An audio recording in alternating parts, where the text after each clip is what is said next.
Banana bread experts. At this point. I'm Annie. I'm Morgan. And this is our banker, Dennis. Hi, I'm Dennis. They came in and were looking for financing. They needed some seed money to get the business going. I was with him when I got the news that we had gotten into our dream retailer.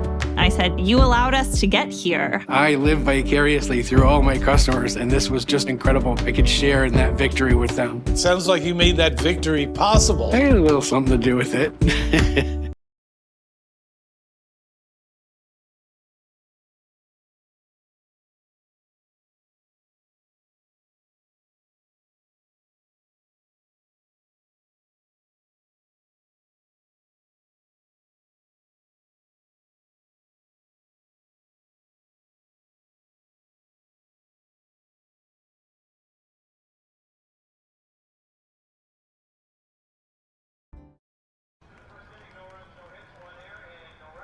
Watch this.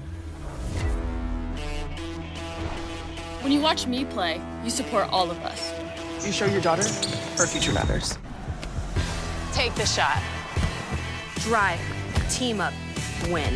When you watch me play, You prove we deserve more media coverage. when you watch the game, you change the game.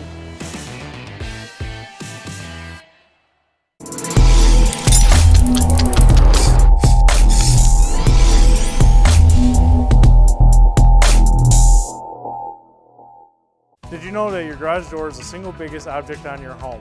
So if you're looking to add some curb appeal, it's a perfect place to start.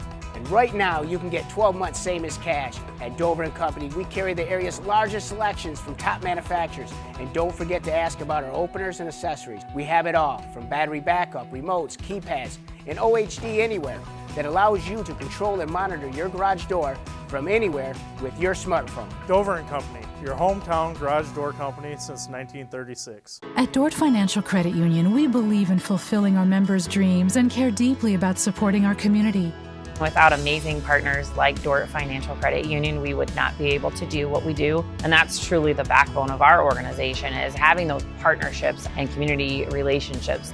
From supporting community events to our employee volunteers, we are passionate about giving back to organizations that are important to you and helping make our community a great place to live, work, and play. Okay,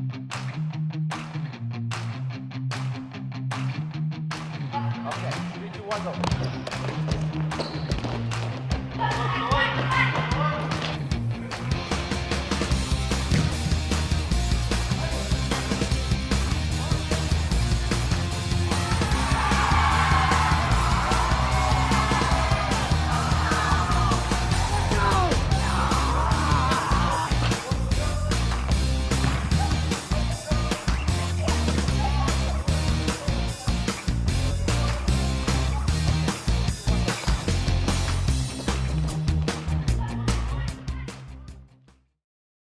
Welcome to Michigan Stars Elite Podcast provided by Michigan Soccer Network. My name is Erwin van Elst. I'm the Director of Coaching for Michigan Stars Elite, and I'm here today with our General Manager, Dan Chun. Granite City Food and Brewery has 2 Michigan locations in Troy and Northville. Serves made-from-scratch food, brews in-house beer, and even has brunch every Sunday from 9 a.m. to 2 p.m. To learn more about their daily specials or to book a private party, visit gcfb.com. Make sure you head over to Granite City in Northville at the corner of 7 Mile and Haggerty, or the Troy location at 16 Mile and I-75.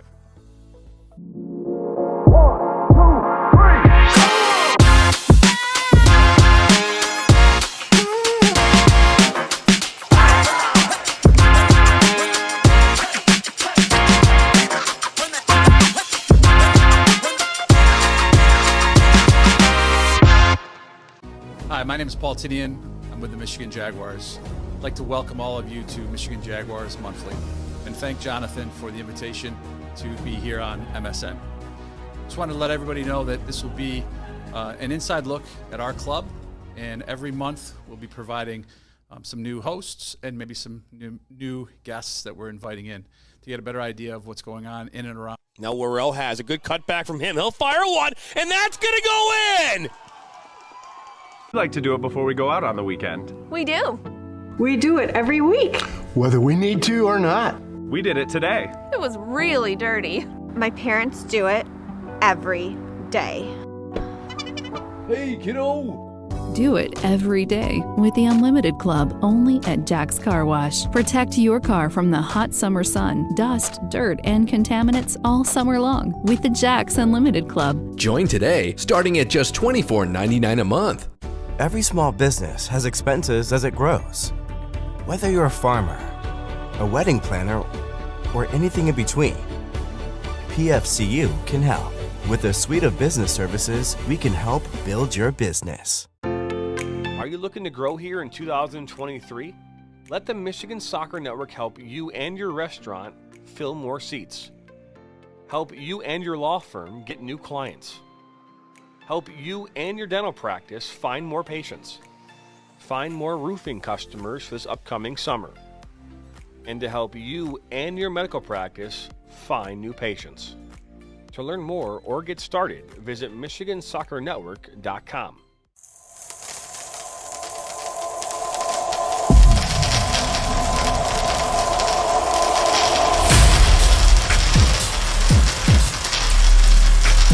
I'm a husband. I'm a father. I'm a sister. I'm a son. I'm a brother. I'm a daughter. I'm a sister. I'm a referee. I'm a referee. I am a referee. I'm a referee.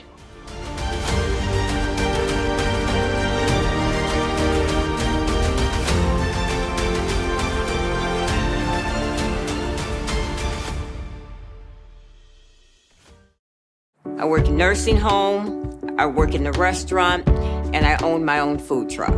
And I banquet Huntington. I used to always look at that sign, come on, own your own home. So one day I just said, okay, I'm gonna go talk to the banker. And he didn't tell me, no, it's not possible. He told me anything was possible. And that made me feel good. Hi, I'm Veronica, and this is my banker, Roger. He's awesome. He's a good guy. Don't just burn calories, torch those little suckers. Base Camp Fitness Troy, opening up this March, will help you get maximum results in half the time. Our intensity intervals of cardio and strength training will supercharge your calorie burn, all in just 35 minutes. Make sure to lock in our founders rate and claim your 2-week risk-free trial by scanning the QR code on your screen.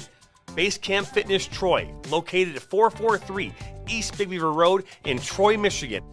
Thank you for stopping by the Michigan Soccer Network. To not miss out on any of the action, all you have to do is simply hit the subscribe button, and that way you're notified every time we bring new content or go live. Thanks for stopping by. Back to Betrayal. He'll take a shot and he'll bear it! And then he'll fire it from Billows and it'll go in! One-on-one with Kudret. She'll put it off the post, save by Kudret. Cut back from him. He'll fire one, and that's going to go in. And that's going to be fired. Valletta with a dot. Oh, she keeps fighting, looking for goal number 2. Cuts it inside, shot, and that goes in. Good work is this one by Henry. Oh, good save.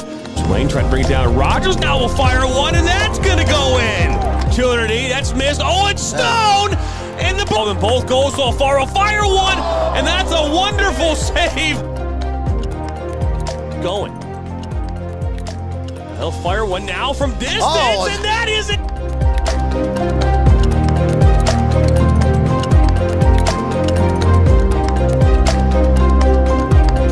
This is high kick, but they're going to keep playing. Kim has it now. Johnson with a shot, and that's it!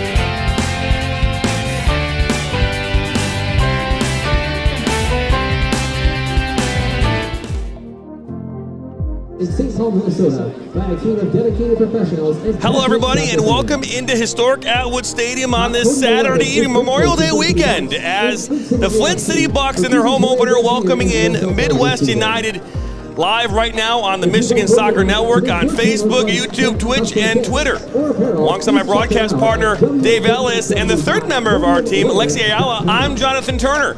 We're excited to bring you this home opener here in USL 2 action, Great Lakes Division. And Dave, Midwest United coming in, they're 2-0-1. They've only team in the league to have 3 under their belt. All home games. They finished last year in the table, but they're looking to make a statement here tonight in Flint. New players up and down the roster, that's helped them get off to a much better start. And of course, playing in the friendly confines is always going to help.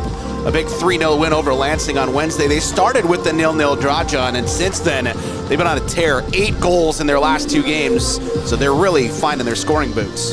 That they are. Again, they finished last in last year's season. Head coach Luke Ruff at the helm here for Midwest United. We'll take a look now here at the Bucks and what they've done so far this season, as they finished 2022 in second in the Great Lakes Division. They lost in the national semifinals 1-0 to Ventura, but they beat Kalamazoo in their opener last Friday 2-0. And in the 3 matches last year in this league, it was 10-0 in overall goals against Midwest United.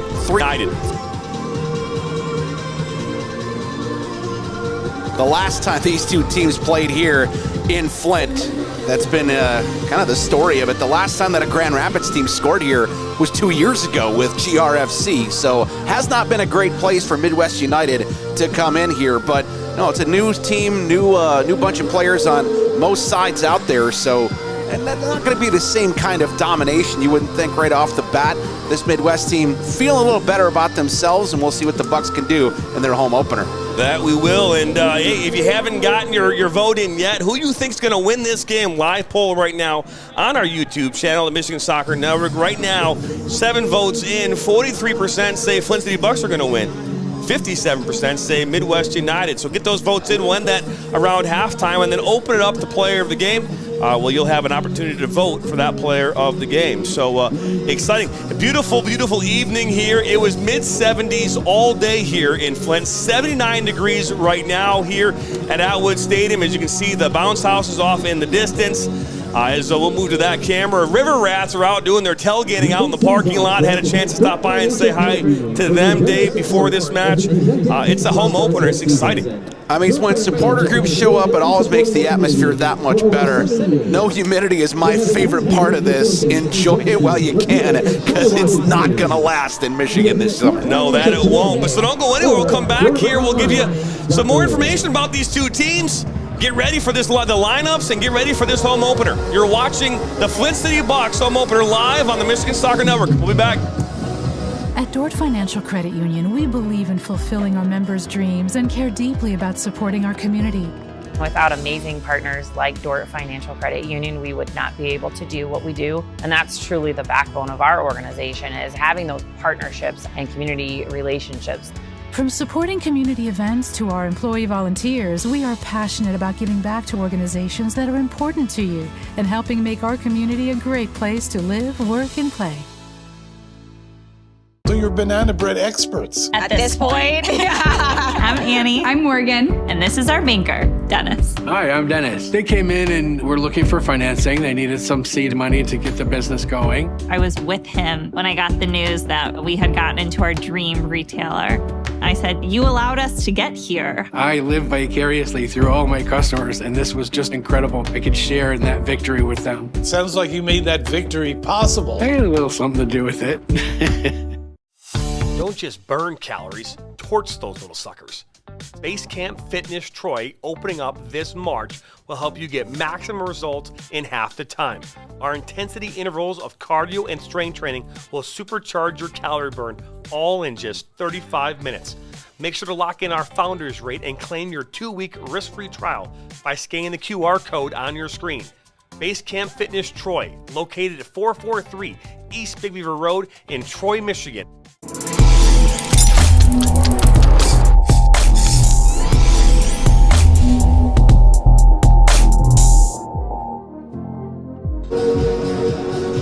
Welcome back here into Atwood Stadium. Is taking a look there at Midwest United's head coach and Luke Ruff, and they finished last in 2022 in the Great Lakes, but they're off to a good start here. They were 2-11-1.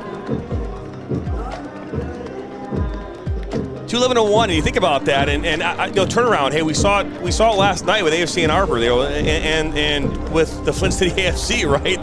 They finished last year. They're now top of the table. Sometimes just you need some more talent, you need more players, right, to come in and change the course and the direction in which you're taking your team. You got your first 3 games, you've won them. That was a transitional year last year after the demise of Grand Rapids FC, Midwest United kind of reforming that way. So maybe take a year every once in a while to get your footing under you when the structure all changes. They don't necessarily have a single home field, so do you have the same roster available all the time? Having 3 home matches to start, it's a good way to build a little continuity, and Luke Ruff's going to need that soon, because after those 3 home games to start, 5 of their next 6 are away from home. That they are. Now first-year head coach Paul Doro, the associate head coach at Oak University under Eric Pogue, now here at the helm for the Flint City Bucks. Andy Wagstaff still on staff here as associate and assistant coach. But again, talk about this. I mean, they finished second in the Great Lakes in 2022. They lost in that national semifinal, only 1 game to get back to a championship like in 2019. But they did get to host, and playing here at Atwood is always a huge advantage. Won the Steinbrecher Cup here last year just the same way, because this was a fortress last year. It is tough to win if you're an opposing team coming into play here. Paul Doro knows that. He's going to know this staff really well. He's got some returning players to get a little continuity out there, and guys like Hugo Bacharach, Wiley Trujillo. When you got guys like that can really kind of show the culture of what this team is and the improved talent that's up front, it's going to be a big difference this year. Goal scoring was the issue early in the season. I don't think it's going to be this year for the Bucks. They've got some firepower. We'll hopefully see it on display here tonight. That we will. Let's take a look here at the live USL2 standings on your screen now. Again, Midwest United atop the table. And there's Lansing City 1-1-1. And again, right now it comes down to one team's played more than everybody else. And we're going to see this very early in the season. We're going to see a lot of changes in this table. I mean, you wouldn't expect Kalamazoo to be sitting at the bottom with 2 losses already after winning this division last year and doing it in style, too, against a Flint team that really put on a push at the end of the year. It's going to be really balanced. Nobody's going to run away with these. These are 7 pretty well matched up teams, and you're not going to see anybody that's more than maybe 3-4 points above on the top at any point, unless you get that unbalanced schedule. That we will. And only 14 minutes to go here before the start of this match. We come back from break. We'll talk about starting 11s here for both these sides and talk about the talent on the field. So don't go anywhere. You're watching Flint City Bucks live on the Michigan Soccer Network. Granite Granite City Food and Brewery has 2 Michigan locations in Troy and Northville. Serves made-from-scratch food, brews in-house beer, and even has brunch every Sunday from 9 a.m. to 2 p.m. To learn more about their daily specials or to book a private party, visit gcfb.com. Make sure you head over to Granite City in Northville at the corner of 7 Mile and Haggerty, or the Troy location at 16 Mile and I-75.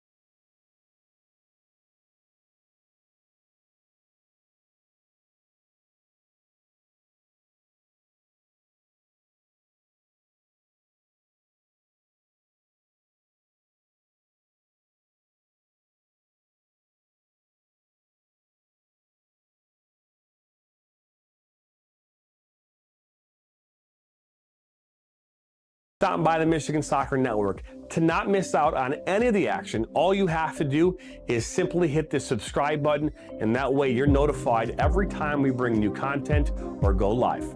Thanks for stopping by. Number 15, Sam. Welcome back into Atwood Stadium. Just 12 and a half minutes to go here before the start of this match. Number 27. John Turner, Dave Ellis, they're member of our team, Lexi Allo, joining us here right before the start of this match. And the crowd is rolling in here. They're expecting a lot of people to come here tonight, and it's Memorial Day weekend, and good crowd on hand here, Dave, starting to roll in. Yeah, they're going to have a hard time getting through the gates over there if they're waiting until the last minute. So hopefully they're planning ahead, because it's going to be nice and crowded out there tonight. Wait for fireworks after, but they want 90 minutes of fireworks before that. So we got our starting 11s here now for Midwest United. And let's talk about this, Dave. Let's talk about this lineup. That front line for the Midwest United guys, those 3 are very scoring happy right now. Dylan Singh from Western Michigan, 4 goals in their match against South Bend. Nick Cassidy had 2 against Lansing. The guy I want to talk about is number 2 on that list, Vitalis Takwa. That name shouldn't really be, all that familiar, but his dad definitely was. His dad was nicknamed Digital, played 4 years in the MLS for Kansas City, and got 26 caps when he played for the national team in Zimbabwe. But Dad has said already, Vitalis Sr. talking about Junior, he keeps telling me he's going to be better than me. That would make this guy an awfully good player. He definitely proved it with the Muskegon Risers last year. He's got 1 goal already, but he's one to watch tonight. That he is. And now let's take a look here at the starting 11 for the Flint City Bucks. And there they are. It's not the right one, but we'll get another one up there. Well, the Flint City AFC was a great team last night. It was a great... I mean, if you score 6 goals, you probably deserve a little bit more credit anyway, right? I know, right? No, really a good lineup here tonight with the way that they set up in the first match of the year. Flint City came up with a 4-3-3, and with Hugo Bacharach, the captain at the back, really anchoring things. That's a great way to base your defense from the back. And the front 3, no shakes on this one either. Palmer Alt, Josimir Gomez, Jay Shukaluk is going to take the front tonight, and that's going to be a little bit different. But that back line, very solid last week against Kalamazoo FC, which really helped out, gave them a base to go from. And I've got to watch out there, too, the veteran from last year, Wiley Trujillo. He had 1 goal last year, and it was a screamer. But this is a guy with a motor who can go all game long. Not a guy who wants to come out after 60 or 75. He can play the full 90 for sure. So watch out for number 27 playing on that right wing side. He's a guy who can be a real handful for any kind of wing-back defender for somebody like Midwest United. When you can get a matchup out there with Gomez and Trujillo playing those 1-2 balls through, well, this is the kind of place where you've got a lot of space open. There you get a look at the 11 for the Bucks tonight.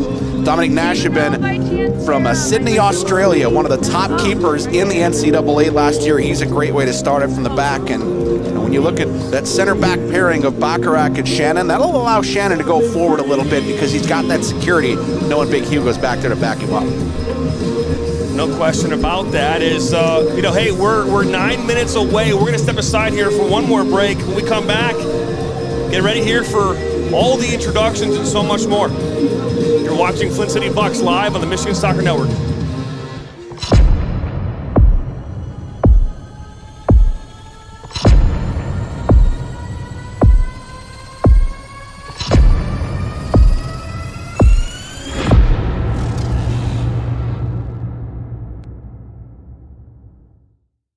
I work in nursing home, I work in the restaurant, and I own my own food truck. And I banquet Huntington. I used to always look at that sign, come on, own your own home. So one day I just said, okay, I'm gonna go talk to the banker. And he didn't tell me, no, it's not possible. He told me anything was possible. And that made me feel good. Hi, I'm Veronica, and this is my banker, Roger. He's awesome. He's a good guy. I'm a husband. I'm a father. I'm a sister. I'm a son. I'm a brother. I'm a daughter. I'm a sister. I'm a referee. I'm a referee. I am a referee. I'm a referee.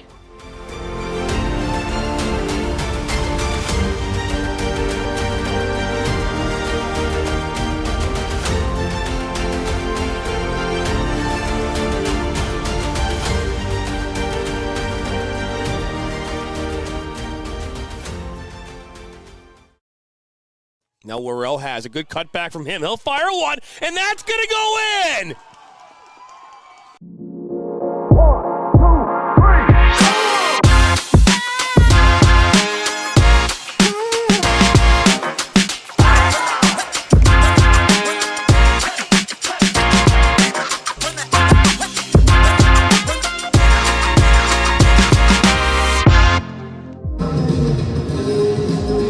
Live look there at the Hamady Marching Band. They'll be performing at the halftime here in this one, and live from Atwood Stadium here in Flint, Michigan. Alongside Dave Ellis, I'm John Turner. The third member of our team, Lexi Ayala, will join us here in a little bit. But let's talk about what this match and who it's presented by. We'll start with Dort Financial, Fulfilling Dreams.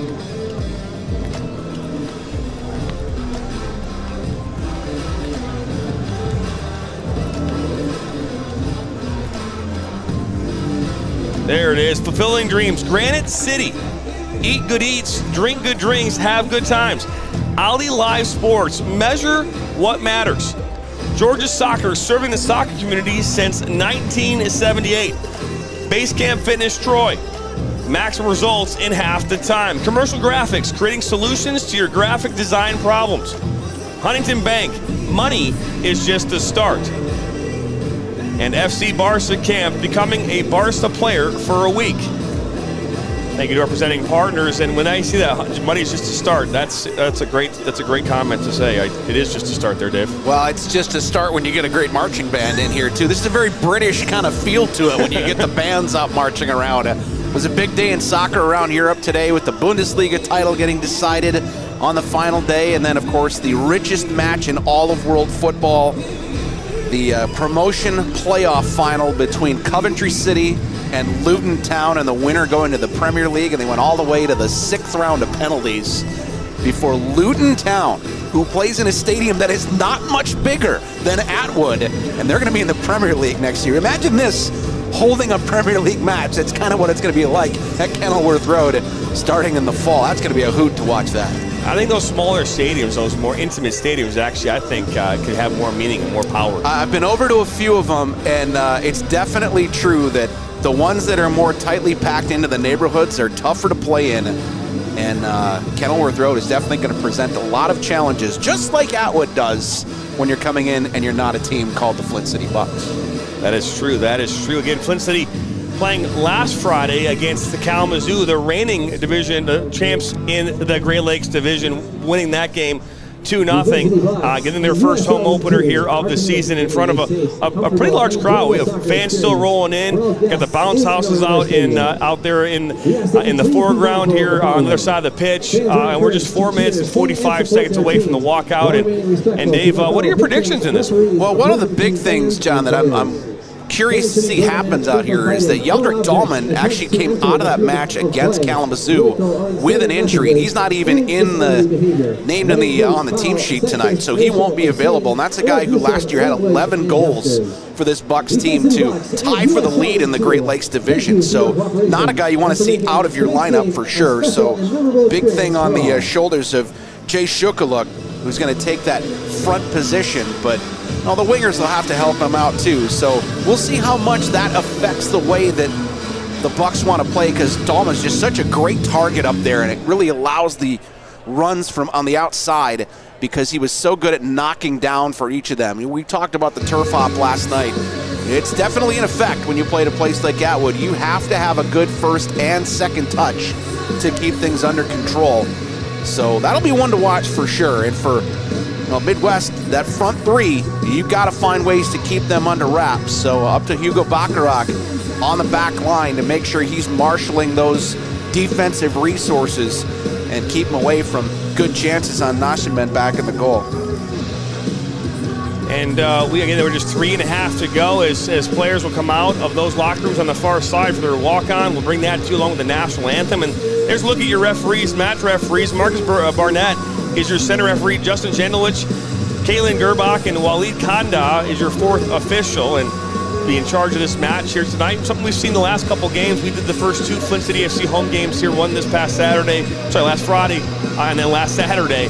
And all women crews for those 2 games. So that was really, really cool to see, and hopefully we see a lot more of that in the AFC side. But tonight, strong crew. Yeah, Kaylin Gerbach actually worked that match last night, and Justin Janulowicz is a veteran of working Flint City Bucks games out there. So the ARs with the flags definitely got a lot of experience out there. That's going to make it much harder to fool them on the back line. So offside calls, I don't think are going to be any kind of a problem for either one of them. Both mobile, both really, really good.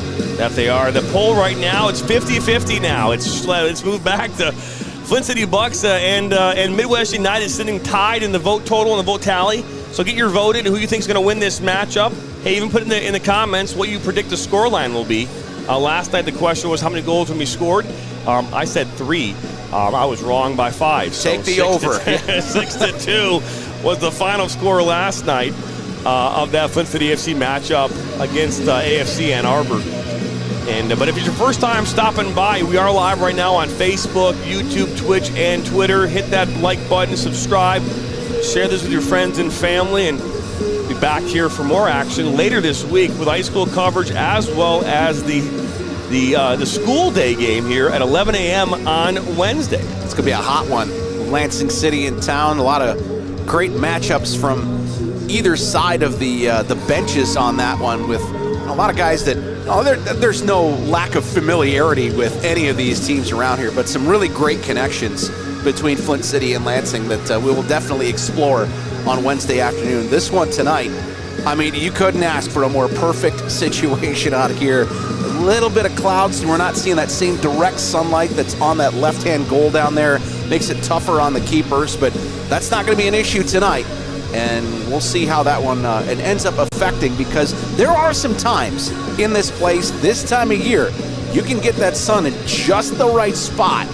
It could be a problem. So don't think it's going to be an issue tonight as the Bucks come back onto the field here and get ready for the walkout. Should be a good night.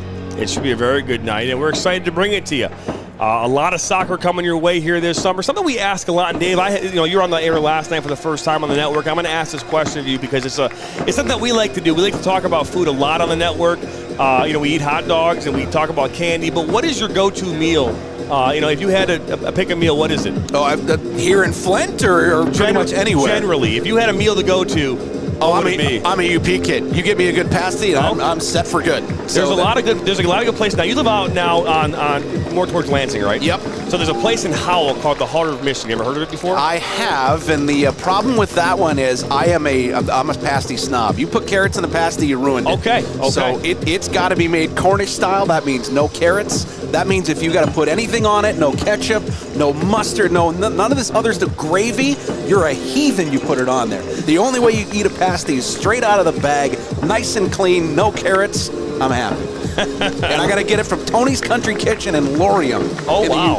Okay, so there are frozen ones in my fridge right now. So if I need one, I can get my fix. I'm a pasty guy. Okay, all right, fair enough. That's I mean, hey, that is the of all the winter treats, that is the best one. Oh, it's just as good in the summer. Well, trust me.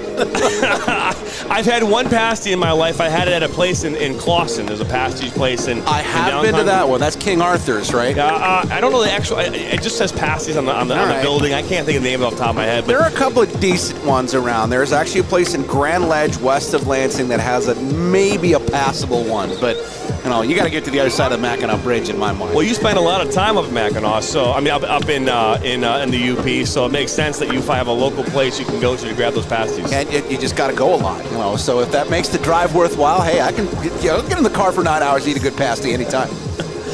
And to be fair, it really is unique to Michigan. Pasties is one of those things, just like Verner's is unique here to Michigan as well. No, you'd be surprised. You can find them anywhere, though. The old saying is, any place you can find a Cornishman at the bottom of a hole, you can find pasties there, too. So there are great ones in Australia. We found them in Mexico. Wow, and the best ones for sure are actually on the west coast of England in Cornwall, where they originated. So it's, you can find pasties. Anywhere there's mining, you can find pasties. That's always the first link.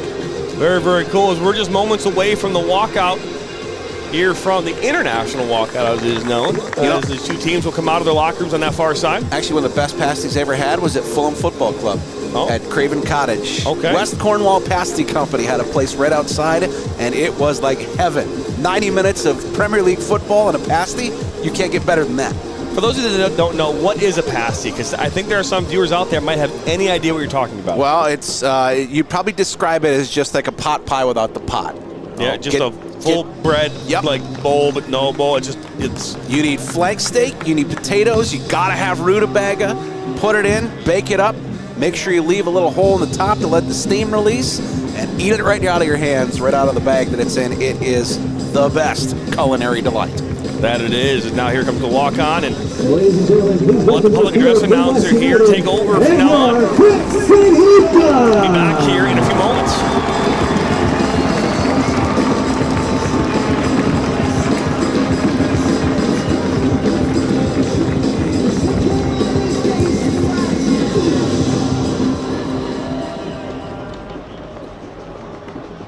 Hello and welcome to Atwood Stadium and Kettering University for tonight's USL League 2 match featuring Midwest United and your Flint City Bucks.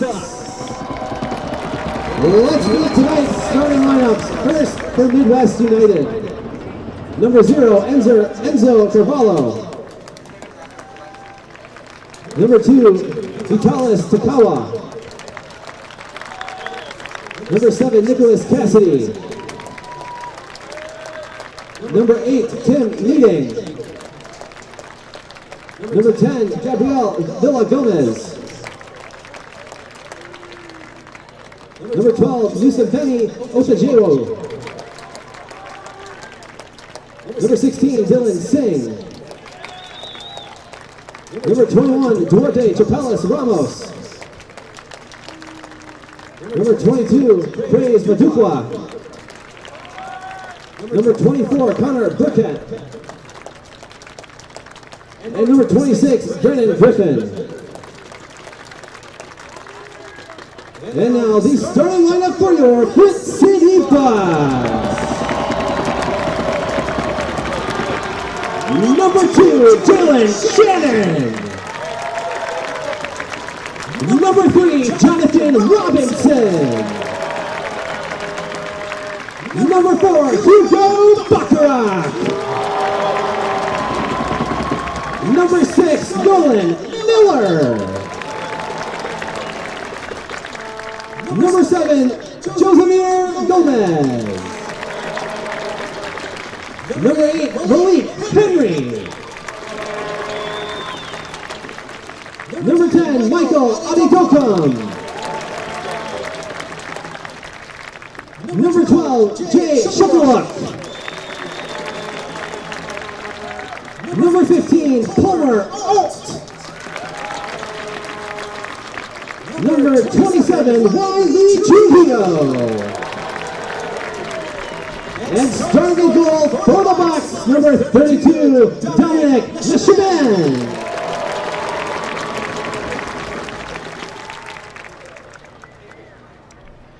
Ladies and gentlemen, at this time, we ask that you please stand and remove your caps as we honor America and those defending our country with the singing of our national anthem.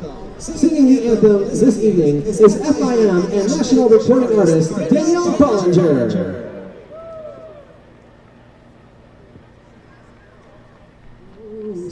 Can you see by the dawn's early light what so proudly we hailed at the twilight's last gleam, whose broad stripes and bright stars through the perilous fight o'er the ramparts we watched were so gallantly streamed. And rockets flare, the bombs bursting in, yet through the night that our flag was still there. Oh, say does that star-spangled banner wave o'er the land of the free and the home of the brave. Thank you, Danielle Bollinger. Beautiful rendition of the national anthem there, Dave. Always a good one here in Flint. And we're going to now head down to Lexi, a third member of our team, with a report here from the sideline. Ball delivery. The Flint City Bucks' newest additions to the team are some of the most newcomers to enter the USL this season. The two players that have already started turning heads for the Bucks are forwards Joe Samir Gomez and Palmer Alt. These two bring a lot of youth and energy to this club as they both just finished their freshman season in college, but more important than that, they've also just received the prestigious Freshman of the Year honors. Alt in the Big East and Gomez in the Horizon League. Alt and Gomez were also the only two players to score in the 2-0 win over Kalamazoo FC last game. So these are two players you're going to want to keep your eye on up top tonight, guys. They can rock and roll for sure. Both of them on the outside, and they will be keys. Lexi identified them right away, and they will be big out there. That they will, as we're just moments away from this home opener. And you mentioned, these two sides. I mean, the Flint City Bucks, storied history, right? They've been around since 1996. They're the longest and most storied amateur men's soccer program in the state of Michigan. Most championships of any team in USL too. And they are definitely always a force out there. You look at that logo, those 4 silver stars. They'd love to add a 5th this year. And they've got the talent right now. You look up and down this lineup, how many all-conference performers, how many Freshman of the Year performers. It is a star-studded lineup. So it's not just the 4 that's on the logo. They got a lot that they can put on the field. Now the question is, can Paul Toro marshal them into an 11 and not just all the individuals out there make this into a team? No question is now, you see the Bucks will be defending the west side of the field here in this one, going right to left with the all red kits and yellow numbers, which are very easy to see here, Dave. We talk about that a lot. And then in the all white kits with the blue numbers, Midwest United going left to right. Love those new kits from the Bucks that have the numbers on the shorts. That's the best thing in the world when you're trying to pick out numbers out there, if you can see it front and back. And they'll put they'll get enough of a cloud cover now that I don't think that light's going to be an issue down there for the keeper, Enzo Carvalho, for the Midwest United visitors here tonight. Again, Grand Rapids teams have not really fared well here in Flint. Their last win was a couple years ago on a 2-1 win for GRFC. So Midwest United, a lot of work to do out of the gate here tonight. Midwest United will start with the ball, and we are underway here from Atwood Stadium in Flint, Michigan. Dave Ellis, John Turner on the call here tonight. Third member of our team, Lexi Ayala, down the sideline. Did a great report there here earlier, a couple moments ago here. A lot of times you'll see in these early matchups, especially in a game like this, teams more conservative sometimes to start off a match. Dave, do you expect these two teams to play that way? Well, it depends on what Flint can do out there with a new central target. Jay Shukaluk is a guy who's going to have to hold up play because I don't think Midwest United is going to allow the turn and a chance for Flint City Buck players to really look up and find people in flight. So it's going to have to be a lot of back-to-goal stuff, and that means receiving that ball, controlling it, and getting the runs coming off of those target players up front. That's what's going to really release the guys in the left and right-hand channels. Good example right there. Got to be able to control that ball when it's coming in. Ball skirts out. Now throwing here on this near side.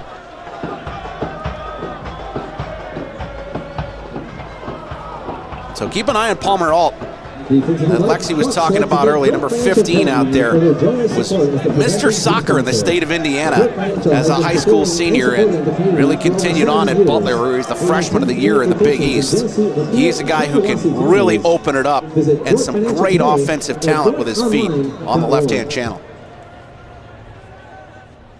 Jose worked this around back, and Nashaban gets his first touch of the match, and there's Bacharach. He's so much fun to watch. One of my favorite players that we've seen the last couple of years. Here's Alt, and pocket is picked, and now here comes Midwest United. That's Cassidy on the ball. Well, that's one way to play out there and be physical. It's Madukwa that just threw a shoulder in that way. Shukaluk, and now a ball into Alt. Top of the 18. Oh, that's a shot fired. It's Carvalho comes up with the save. Trujillo with a wide open look, just isn't able to put it in the corner. Well, Trujillo had chances to take a second touch in there too. He's usually a shoot first kind of guy, but you get that kind of time and he can shape it onto that left foot. That's where he wants it. Probably could have taken that one just a little bit earlier, but that's a great chance there for Flint to move the ball into the middle. And Trujillo's not a guy that you would start looking at as, well, he's going to be the key to the offense. They want to shut down those guys on the outside, and if Shukaluk can take a little of the pressure away, that's going to leave some pockets out there, and Trujillo can find those.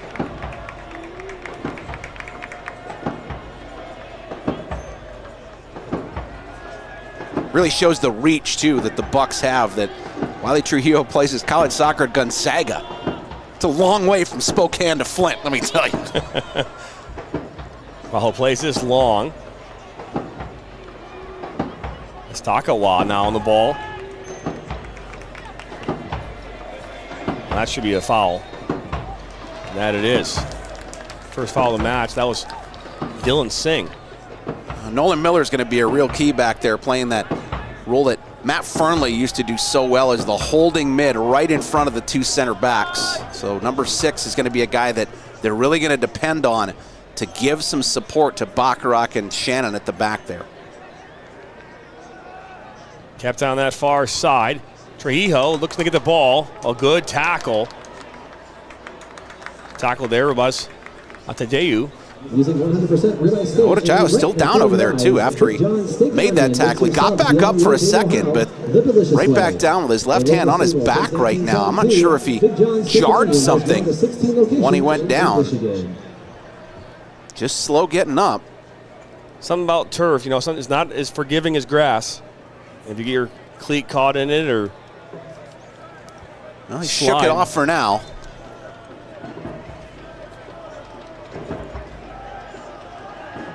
Played back, and Shannon on a touch. That was Gomez on the last touch on that one for the Bucks. Is now throwing here for Midwest United. Now coming in hot on that side, Gomez is looking to get it more to his feet where he can turn to goal quickly.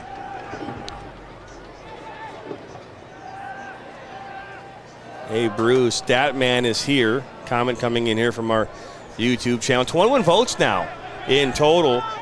Flint City Bucks 62%, Midwest United at 38%. Keep those votes coming. Great ball. Yeah, that is. And knocked away. Adetokum making that run up the left-hand side. Robinson looking for Alt and misplayed, and in transition, here comes United. Yeah, just hands on that one, a professional foul. Both the outside backs for Flint City can really get forward. Just saw Robinson going that way, but on the other side, Malik Henry actually led the Akron Zips in assists as a wing back. So you know he finds ways to get up into the offense. Part of the match brought to you by Granite City Food and Brewery, locations both in Troy and Northville. Eat good eats, drink good drinks, have good time. If you mention MSN at either location, you'll get a free flight of Granite City sample beers. Head over to Granite City at 16 Mile and I-75 or in Northville at 7 Mile and Hagerty. Dylan Singh already attracting a little attention from Hugo Bacharach there.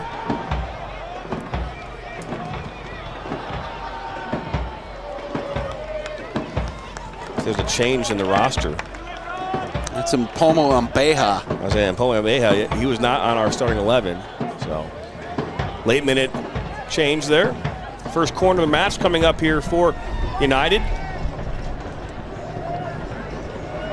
Nick Cassidy's going to take this one left-footed. Already looking to see what play they want to run down there. We'll see if that's some kind of a ruse.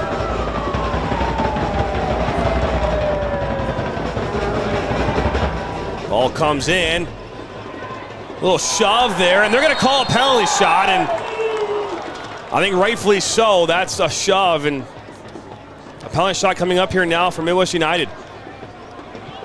A ball hit a defender first, so Nasserman couldn't pull that one down to start with. And when it popped up in the air, that was going to always be difficult. Braden Griffin was the guy on the back post.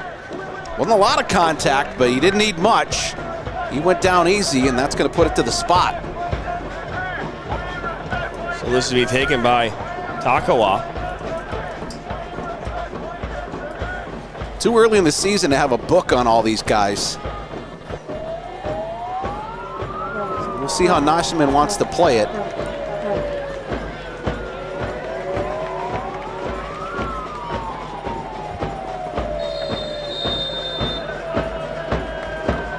Takawa stabs, and he buries it in the lower right side, and that's goal number 1. Second of the year for the son of the Zimbabwe legend. In the 8th minute. Burn calories, torch those little suckers. Nasserman just guessing the wrong way, and it was all he could do. It didn't really matter. That was in the side netting anyway. It would have been very difficult to stop, even if he guessed correctly. Cardio and strength training will Scored in the 8th minute, number 2. Those are those mistakes, those mental errors that you don't want to see happen.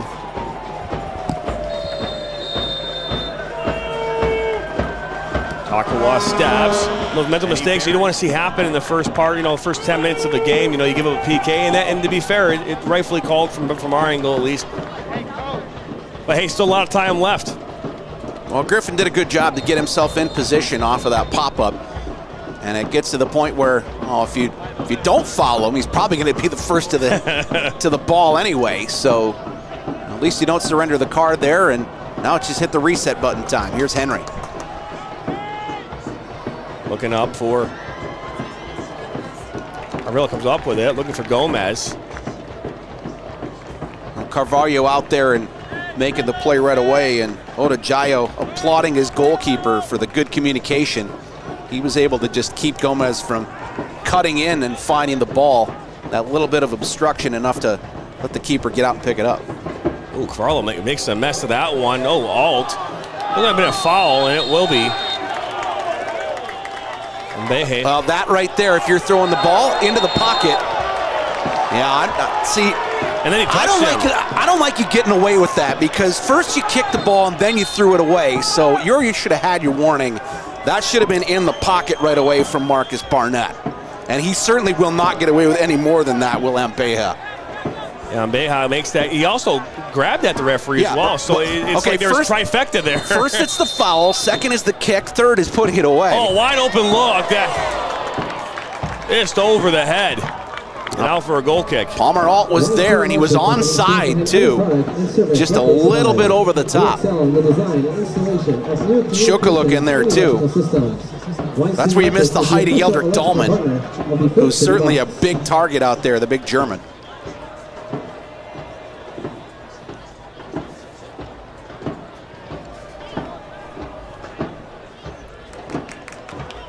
Oh, ball up top. Rock will play this back. Good clearance from Ashabin.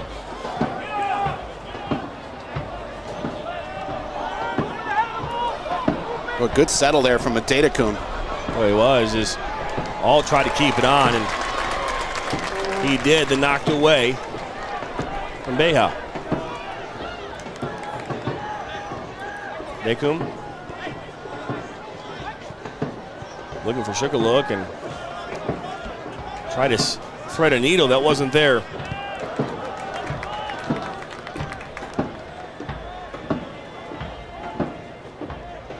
That one finds way back to Carvalho. You know, you see this here, and you're going to see much of the possession here in favor of the Bucks here initially in this match. We saw it last night with Flint SC. They tend to be a very good possession-based team, working out of the back, knocking the ball around.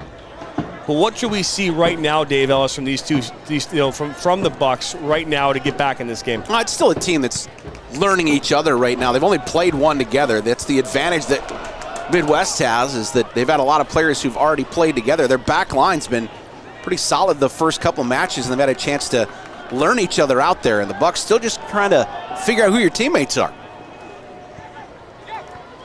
Hold back on the ball. That's a good switch. Germain draw a corner, but not enough, and ran out of real estate. Goal kick coming up.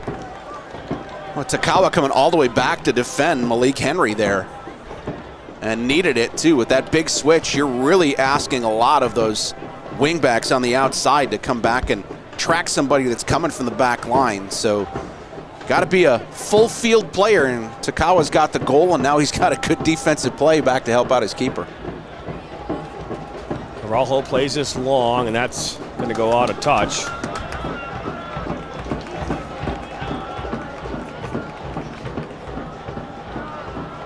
It's a good turn from Gomez on the far side there.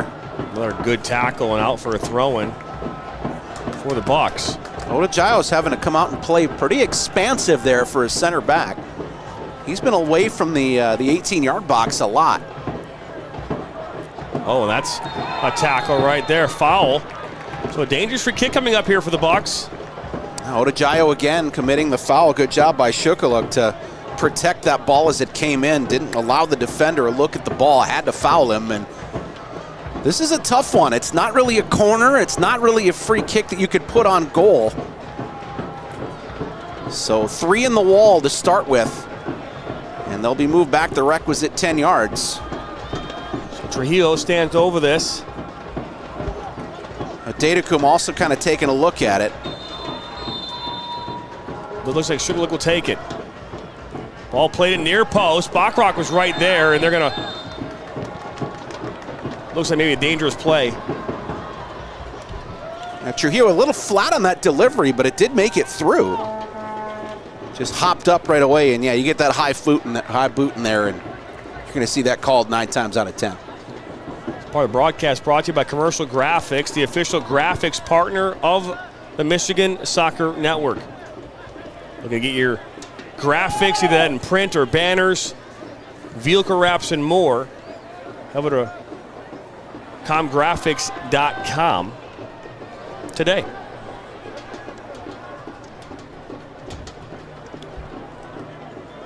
Akawa. And that's ball picked. Oh, just given away, and looking for Cassidy. Another hard tackle. We're going to keep playing. Nolan Miller just kind of got in the way of that pass, and then that's a foul. Yeah, one of those pullbacks in there. Bucks want to get this one going quickly. Bacharach. He will go forward.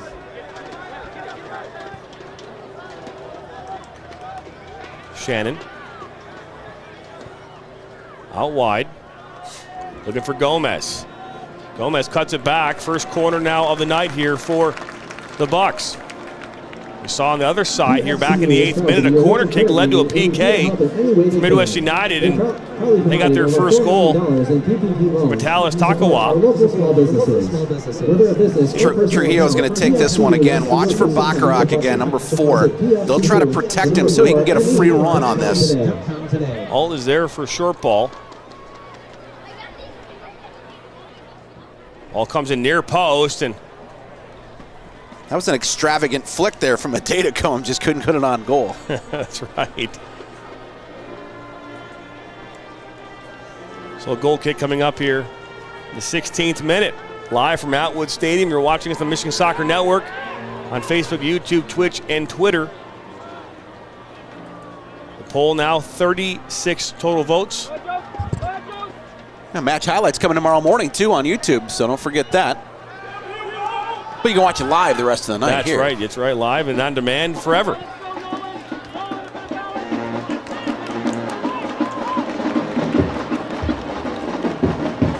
Hold back on the ball. Inside to Miller. Both the wingbacks up really high for Flint right now.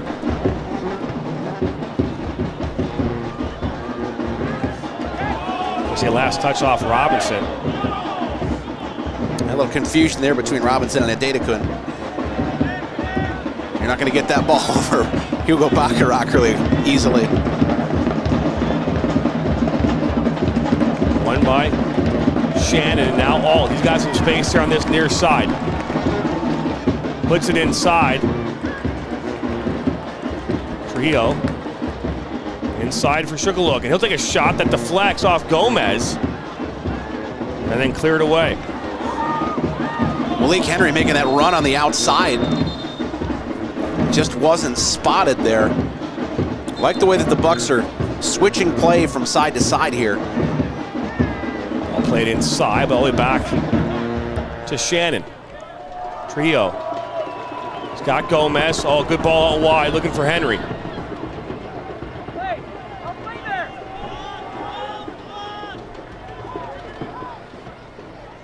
Good work from Henry on that side on the ball.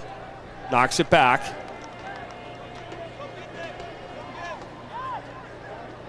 Just be patient with this attack. That's what the Bucks are doing. As this one's played in, just as I say that, they kind of force the ball in. But that patience right there, it'll be key here as this match continues. A little static, though. You still need some motion up front. Cassidy cuts it inside. Oh, a good ball, but got it back. That ball will find its way. Neshabin. Kind of ping-ponging around down in there. Both those clearing attempts were hitting stuff, and that's never something a keeper wants to see because you don't know where that ball's going to go right away. Over the top, looking for Shukaluk, and he wins it. He's got Alt there for support, gets it. And poked away. Give it right back to the Bucks. Tim Needing really having to drop deep here for Midwest United. That's pinning him back in. Data come into Henry, and now I'll go off for a corner.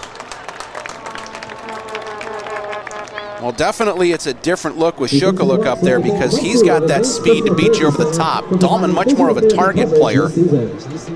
So for the Bucks, you want to find ways to release that ball, let them chase it down up in the front.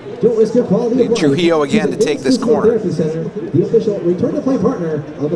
that target you talked about and been saying all match, Bacharach, I think you said last night, 7'12", is that what you said? It's something like that, yeah. See, ball's played in, Bacharach goes up, headed up towards the 18. Data come, ahead there, it's a flick by Gomez, right in the hands of Carvalho. Yeah, you're just not able to generate any power off of that one with the looping ball that came in.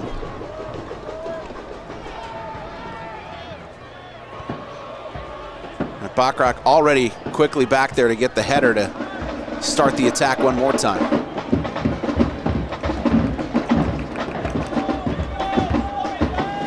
Out wide here to Alt. Alt's dropping really deep now, letting Shukaluk be the runner up top. He had Trujillo wide open there in the middle. Didn't see him. Knocked it back towards Miller. That marching band. Love it. Good position there. Robinson now. Oh, that's a good tackle. They want to foul, but it looked like he got all ball. Mbemba. What a step. Mbemba, yeah. All Robinson. Ball inside. And Gomez with the goal.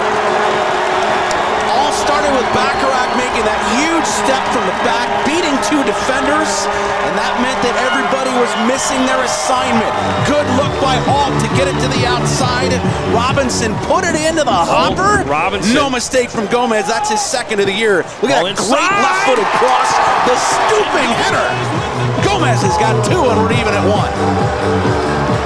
So 21 minutes in, and the goal coming in the 22nd.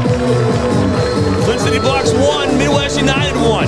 That's already causing an inquest down there for Midwest United. Boy, what a step from Hugo Bacharach, though. We talked about his heading ability, but for a guy that big to have sweet feet like that, what an advantage to have somebody back there that it looked like the attack was going the other way and Dylan Singh was going to be running free.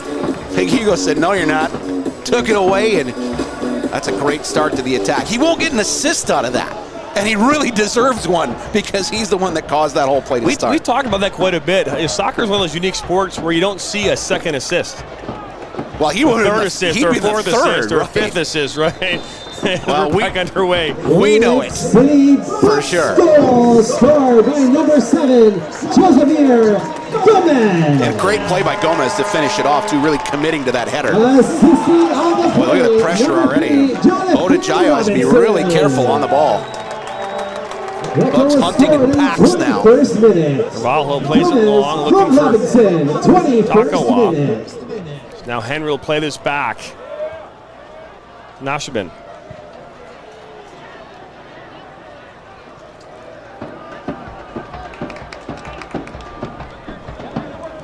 Well, good ball up top. Look at this. This flag does go up, but Nashabin makes the grab. Dylan Singh on the shoulder of Hugo Bacharach there, and because he was playing almost as a sweeper, he knew he had the offside there. There wasn't somebody else playing on Singh on the run. Can be dangerous when you leave one guy back like that, but there's no worry about the offside trap.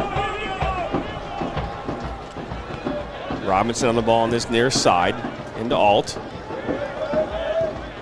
As you mentioned, dropped way back. He's getting the ball now at the 50, right on midfield. No, it's almost like a back three with Miller dropping back there now. Both of the wing backs really providing a lot of width.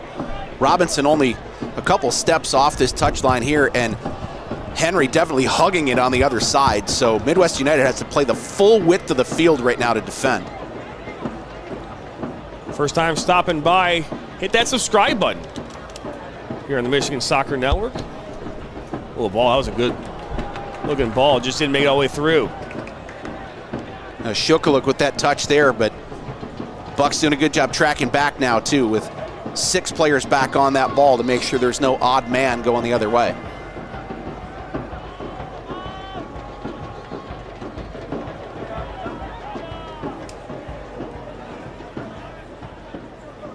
Has not been much possession from the visitors in the white shirts. In fact, Tim Needing, I don't think has had more than about 4 touches, and 3 of them just came there. Now Alt on the ball for the Bucks.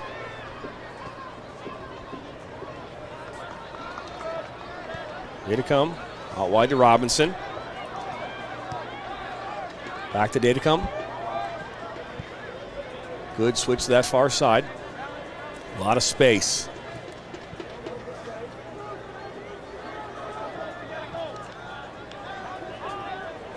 Nine players behind the ball for Midwest United.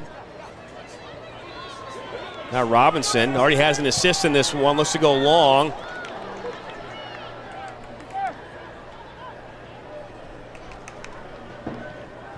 Ball played towards Dylan Singh. And kicked out there by Shannon. Well, Shannon and Singh are teammates at Western Michigan, so you know there's some familiarity there both ways. And actually Robinson also playing with them too for the Broncos, but I've not seen a lot of defending so far from Jonathan Robinson. He's listed as a wing back, but he's definitely more wing than back right now. Speaking of the Broncos, talk about having an amazing run here the last number of years. Did a great job. Now they're no longer in the MAC. The MAC doesn't exist anymore for men's soccer. Deep into the tournament this year, and both these teams with an influence from the Broncos with some players. Midwest United has really tapped into that WMU program. Well, we've seen what happens with the corners from the far side here, John. Let's see what happens with the near side. Looks like Trujillo is going to take this one again, and instead of being the outswinger, will be the inswinger this time. That it will, is Trujillo will step this one. Alt has been there in every single corner on the short side. This ball played towards near post. Get it come, get a head on it, and Carvalho comes up with it. A little confusion in there with Beja and whether or not he was supposed to get out of the way. So if you're a keeper, you got to be loud there. Let them know it's your ball.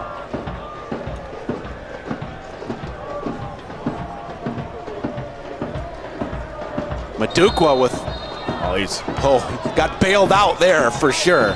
Oh, and he's going to get a yellow card now for scoring the goal. We saw that in the first 5 minutes of this game. Beja, he knocked it away. He touched the red, didn't get a card. Now a card being issued to the Bucks. I feel like there's a warning deserved there. Yeah, Trujillo's asking that same question. Of you had a guy commit 3 infractions on one play. I did it one time, and you're going to put me in the book? So he'll be the first one to, actually first of the season for him.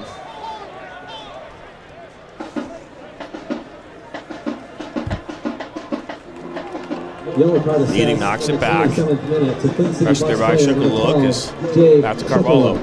So apparently that warning was meant to warn everyone? I guess. The non-infraction. They didn't commit the infraction. But that's a little shove. Takwa is definitely a marked guy out there now. Villa Gomez went looking for him the instant that he got the ball at his feet. Getting out wide.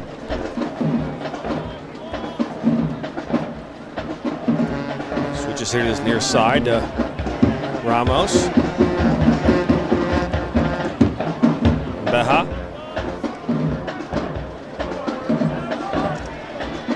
That's going to deflect out. It's about 4 interceptions already from Hugo Baccarat. Nothing out of character for him. Singh now with the advantage. Left-footed shot and just a collapse dive to his left, and Nashaben making the save. Probably a little more theatrical than he needed to be, but you don't want to take any chances. Always if you can get the body in behind the ball. See a little practice in, a little test that left side. Well, Singh's a dangerous guy. Had 4 goals in a match already and almost had a 5th. So you got to keep an eye on number 16. Hard. Foul there. This part of the match brought to you by FC Barcelona Camps, coming this July 3rd through July 7th to the Legacy Sports Center in Brighton. To learn more about the camps and to register as time is running out, head over to camps.fcbarcelona.us. Type in the promo code FCBMSN. Snyder Financial focuses on serving the needs of your family, your business. Good job by Miller to hold up play over there. He's really got a lot of responsibilities at holding mid. Oh, this now Shukaluk. Oh, Megdeman wanted the handball and didn't get the call. Needing can't keep it on.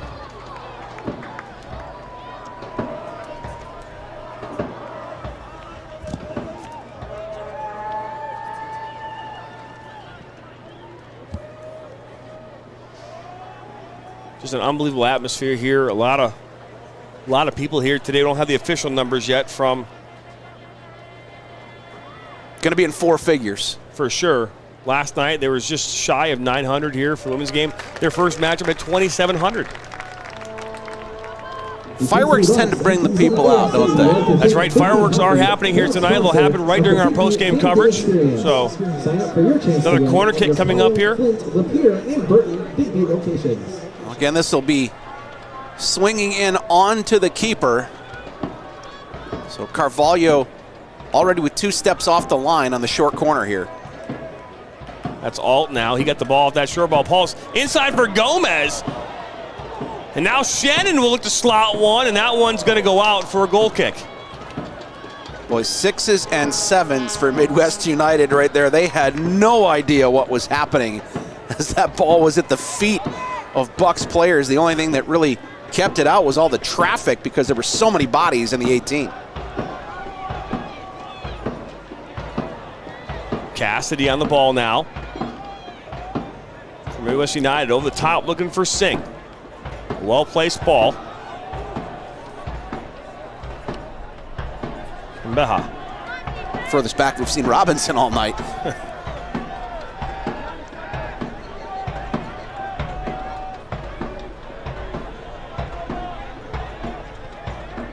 Get out tight spaces. Ball goes to Cassidy on that deflection. Looking for Villa Gomez. That's Takawa. He scored a goal in the 8th. That's blocked by Henry. And that's going to be called for handling. And now a yellow card being issued for the dissent on how unhappy that call was. I think Trujillo got that card. Well, if he did, then he's off. It's not Trujillo. I was going to say, the way he looked at it, though. No, it's going to be, I think, either Gomez or a Datacum that ended up seeing the reach into the pocket. But just an immediate complaint, and my guess is it might have been a language problem there, because if it happens that fast, officials are. I think the yellow card was issued to Shukaluk though in the first one, the one for the ball and the goal. No, it was Trujillo. He scored. Oh well, he didn't score, but no, Trujillo was the one that. Okay, I thought it was Shukaluk. That's probably why I thought that. So thank you for clarifying that for me. So Trujillo in the book now, and it will be Shukaluk that also has one. Okay, well, it's just the opposite. I just changed it. The shot, that's a well-placed ball from Needing just over the bar. Takes a lot of talent to put it above the soccer crossbar and underneath the football crossbar, but he found the gap. No points for that.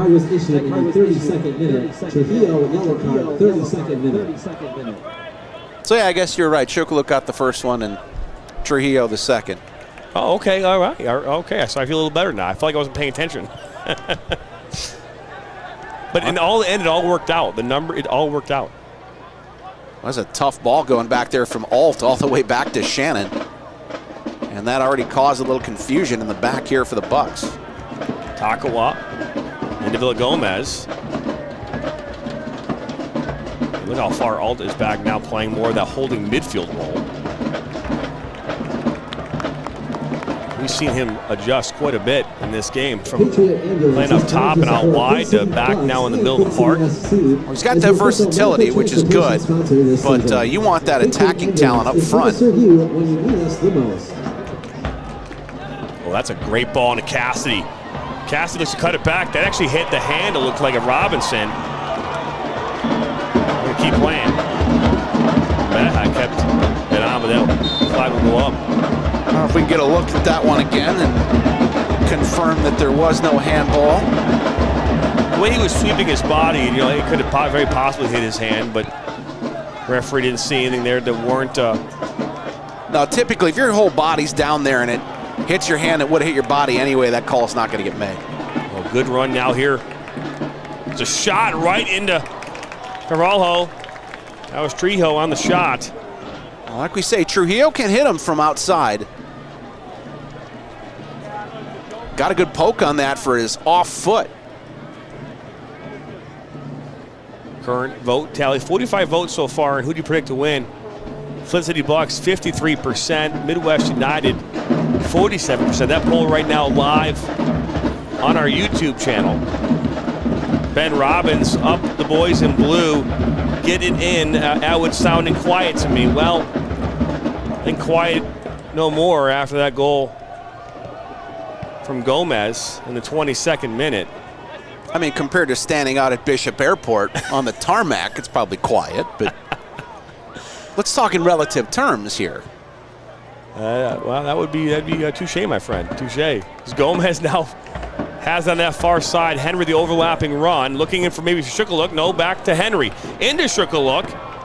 Tries to cut it back and runs into the Premier Solutions, Security Solutions advertising board.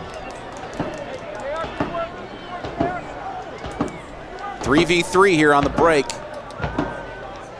Takawa. Oh, that's a backside for Singh. He's Singh on. one-on-one.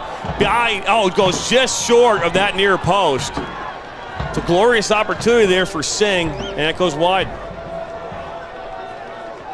Now the left-footed shot.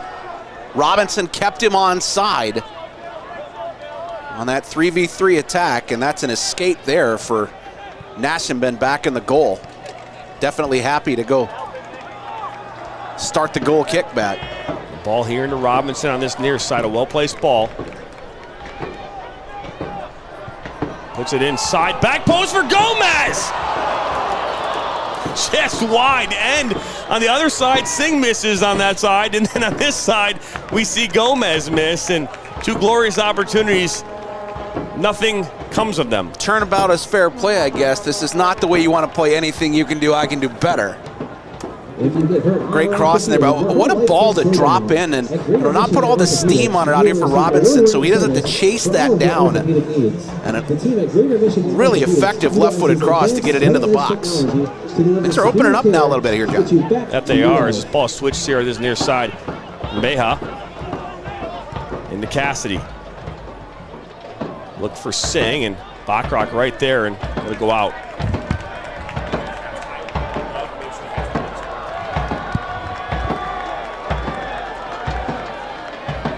Well, it's funny that Midwest asking for a card there for time wasting, and then Beha right away taking his time after he got the ball to throw it in. That'll deflect out.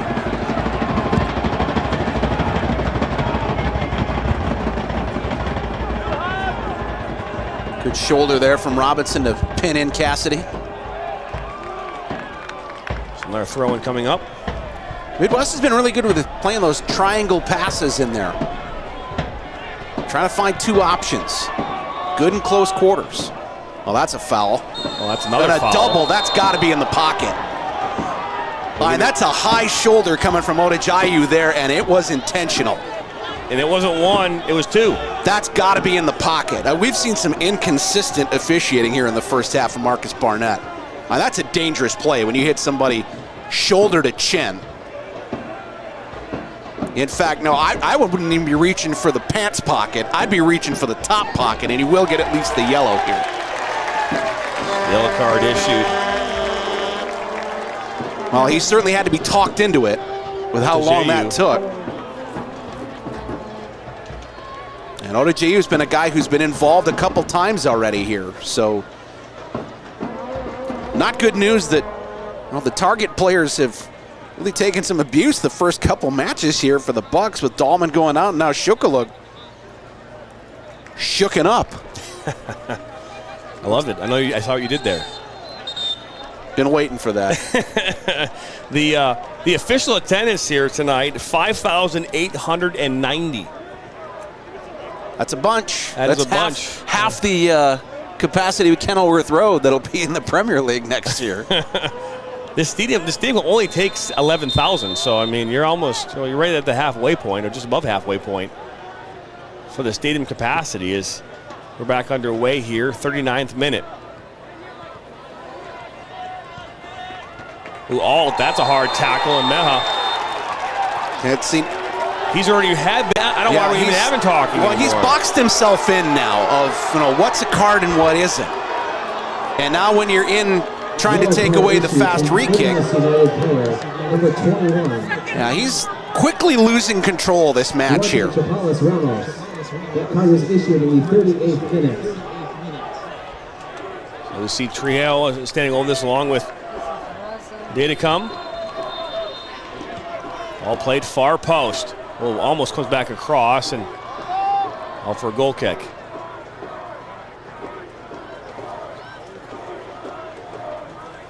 I just saw some amazingness come through this press box. Oh, yeah. Concessions it's a big night here.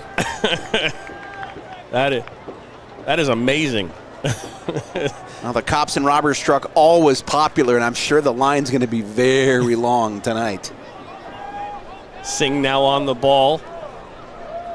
Look to cut it back, and well defended by Shannon. A little Bronco on Bronco crime there. The Bronco was going to win either way. Could be a draw. That's fair touche again. Halftime report coming your way soon. The official live stat provider for MSN is Ollie. And they'll be bringing you all the information at our break. Shook a look now. Inside the 18. Well, that's defended well and out for a corner. Well, that advertising hoarding is taking a beating over there. That it is. But very durable. That's a great turn for Shukaluk there and showing some real speed. And this, I believe, is what, the 6th corner of the half already for the Bucks? Trujillo's going to have a pretty tired right leg there. It is the 6th corner. You're right. Took the last one short. This one won't be. Played right there to Adicom. Now Robinson on the ball. He's got an assist. Looked like a shot that's blocked. Shannon all the way up here still after advancing for the free kick. Into Datacom. Datacom cuts it back. A Datacom, and that goes just wide. Oh, he shaped it well, just couldn't keep it on frame. It was bending away. I feel like a left-footed shooter, like in that moment, should be taking that one towards this near side and bending it in that near post. Oh, all he needed was one more step forward, and that was inside. Needing.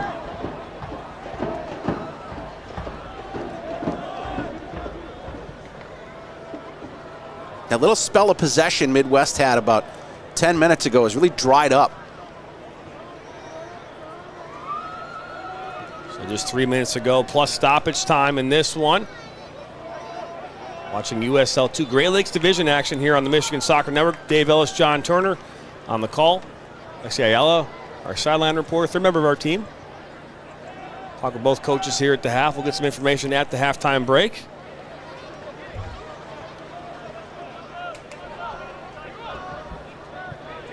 Out wide to Robinson. Good ball. That it is. He's on. Alt gets it. Defended by Cassidy. Adicom. This one's popped up. That's going to go out for the 7th corner. We'll see if it's lucky 7 for Trujillo. He's had all kinds of different deliveries. He's had the short one. He's had the flat one. Haven't seen him go back post yet. Haven't seen the Olympico either. Well, we give him enough chances. It's eventually going to get there, right?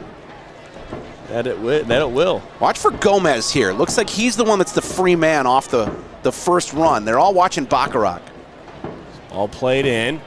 Shook a look. I think Baccarat got ahead on that. Yep, right off the penalty spot. Advanced by a foot, just couldn't keep it down.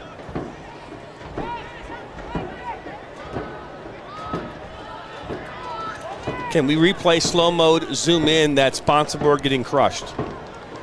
You make it work. I mean, right now, if it gets one more hit, I think that sponsor board's going to have to get subbed off in the second half. Can you card somebody for hitting an advertising hoarding? Well, you can advertise. I mean, you can caution someone for throwing someone into an advertising board. I don't know. All right, well. Robinson now. Back to Alt. Data come. Oh, good cut back. Looking inside for Alt, and that's defended well. One back by Datacom.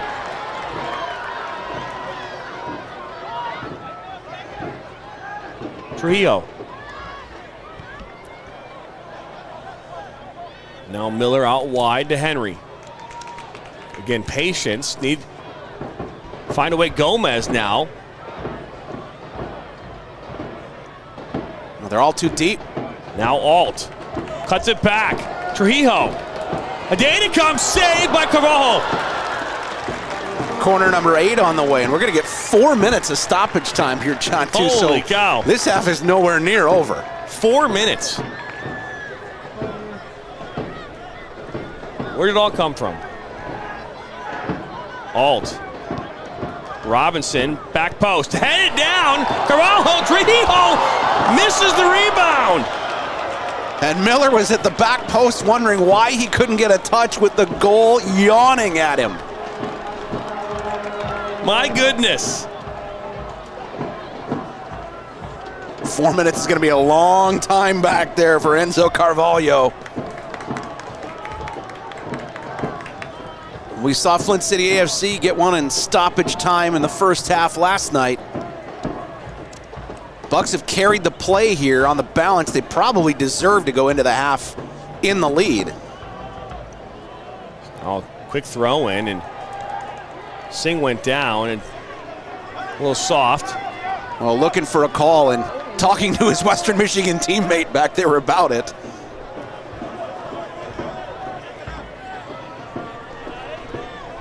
Alt inside. Mbeha, and that's cleared away.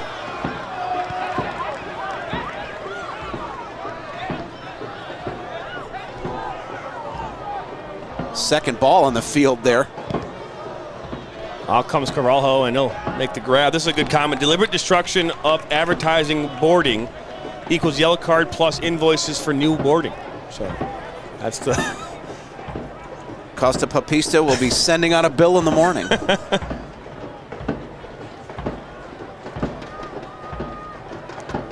Still more than 2 minutes of stoppage time left here, too. A lot can happen in 150 seconds. Back to Needing. Mbeha. Oh, good ball in for Needing. Can he get there? Nashaben's able to keep it under control, but that was a dangerous ball. They read it well and came out to cut that angle, and by the time Needing got to the ball, Nashaben was already there. Oh, that's a tackle right there. Gomez with a good poke. Well, that's misplayed by Henry because he had all that space. Well, Gomez and Alt have been all action tonight, all over the field. Not just offensive threats. You love to see the young players contributing everywhere out there. So we're in the 4th minute of stoppage time right now. Not yet. Close. Oh, check your math. Thank you. I'm 30 seconds. I apologize. Thank you. You got me on the cards. I got you on the time. We're even. It's okay. All right, good. See, I did it on purpose. Try to even things out. Singh now on the ball, and that's a tackle. That's going to be a foul. Well, played advantage on Bacharach's tackle first. And now if you got 3-4 guys surrounding the official, see, this is why gotta cut that out of the game. Leave the captain there to talk, and that's all.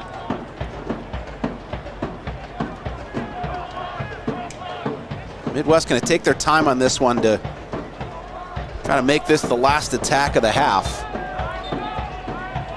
Now we're in the 4th minute of stoppages. This ball played in by Needing. That's a good ball, but headed away by Bacharach. Put right back in the mix. We'll give a PK here. Already given up 1. They say, yeah, they're going to call that a dive. Well, that'll do it here in the first half.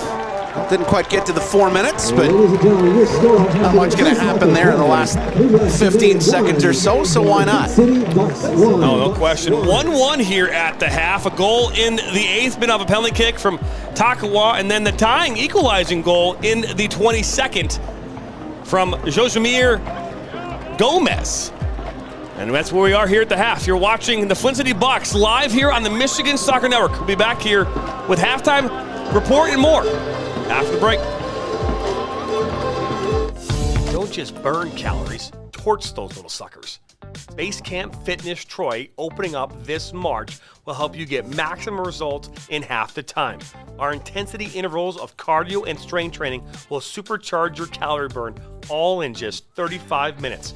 Make sure to lock in our founders rate and claim your 2-week risk-free trial by scanning the QR code on your screen. Base Camp Fitness Troy, located at 443 East Big Beaver Road in Troy, Michigan.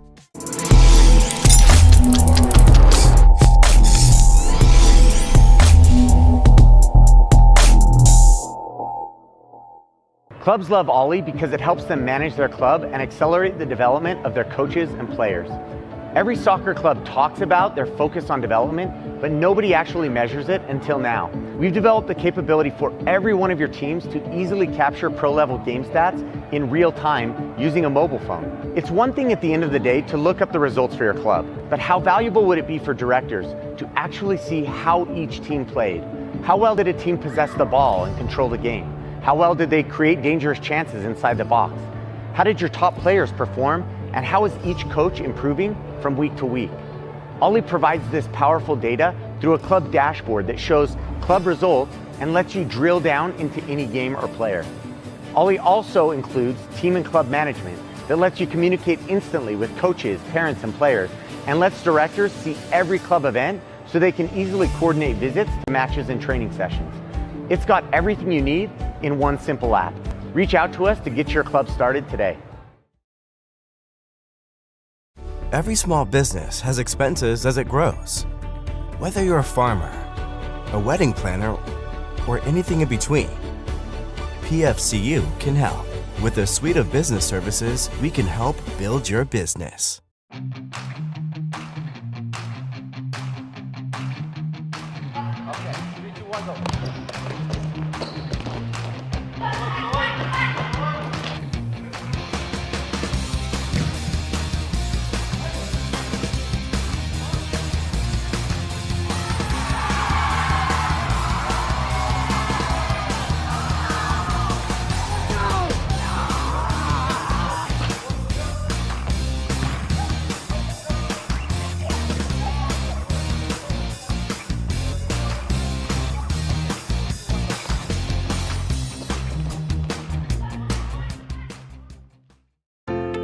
Are you looking to grow here in 2023? Let the Michigan Soccer Network help you and your restaurant fill more seats. Help you and your law firm get new clients. Help you and your dental practice find more patients. Find more roofing customers for this upcoming summer. And to help you and your medical practice find new patients. To learn more or get started, visit MichiganSoccerNetwork.com.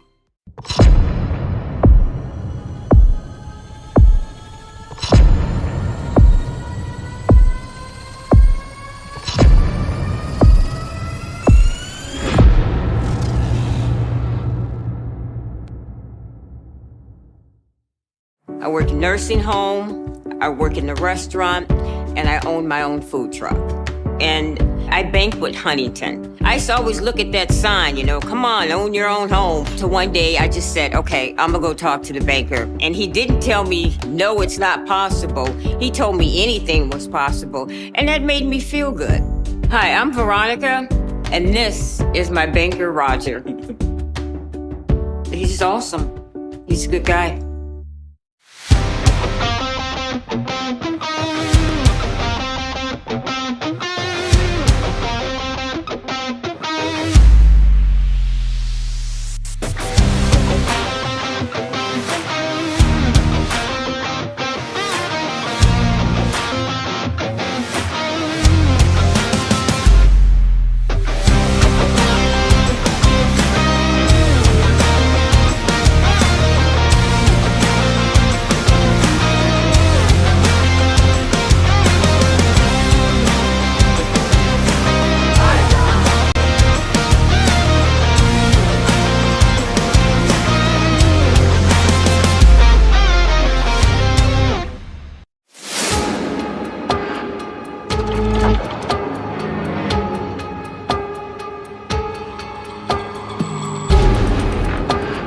Every small business has expenses as it grows. Whether you're a farmer, a wedding planner, or anything in between, PFCU can help. With a suite of business services, we can help build your business.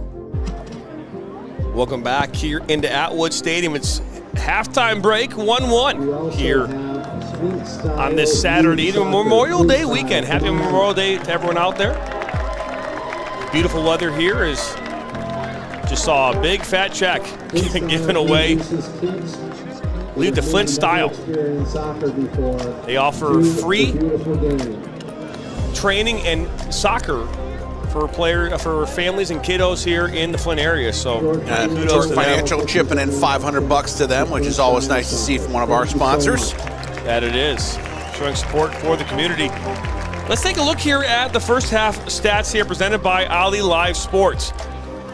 I mean, looking at this, just looking at corner kicks, looking at, shots and all this, right now you look at this, Flint City should be in the lead. 14 shots in total to 4 for Midwest United, 5 on target for 3. Well, the scrambles were the big part in there, and actually the better chances, John, other than the goal for Flint City, were the ones that ended up going wide and weren't on frame. That's so right.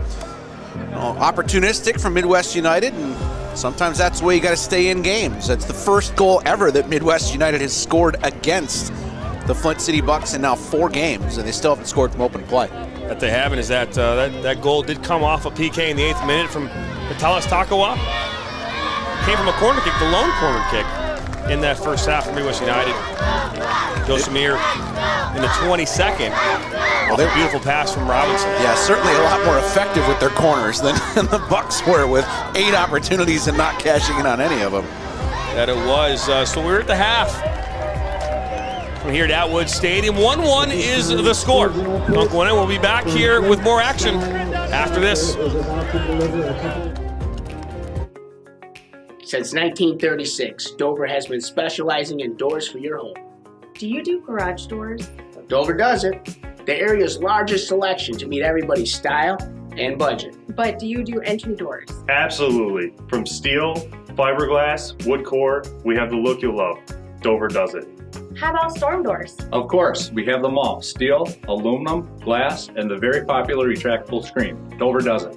Were you going to ask about interior doors? Why not? You know it. Whether it's a hanging door, bifold door, sliding door, special shapes and sizes, Dover does it. For all your door needs, installation or service, trust the experts. We've been delivering quality for over 80 years. Dover does it.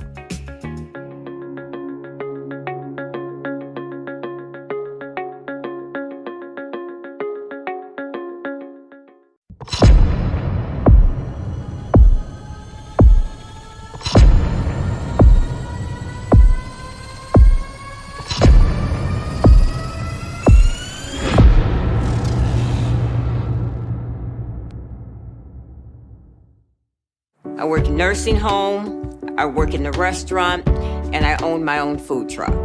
And I banquet Huntington. I used to always look at that sign, come on, own your own home. So one day I just said, okay, I'm gonna go talk to the banker. And he didn't tell me, no, it's not possible. He told me anything was possible. And that made me feel good. Hi, I'm Veronica, and this is my banker, Roger.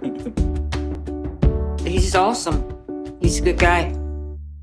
At Dort Financial Credit Union, we believe in fulfilling our members' dreams and care deeply about supporting our community.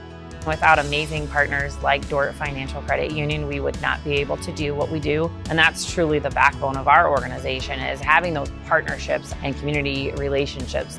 From supporting community events to our employee volunteers, we are passionate about giving back to organizations that are important to you and helping make our community a great place to live, work, and play.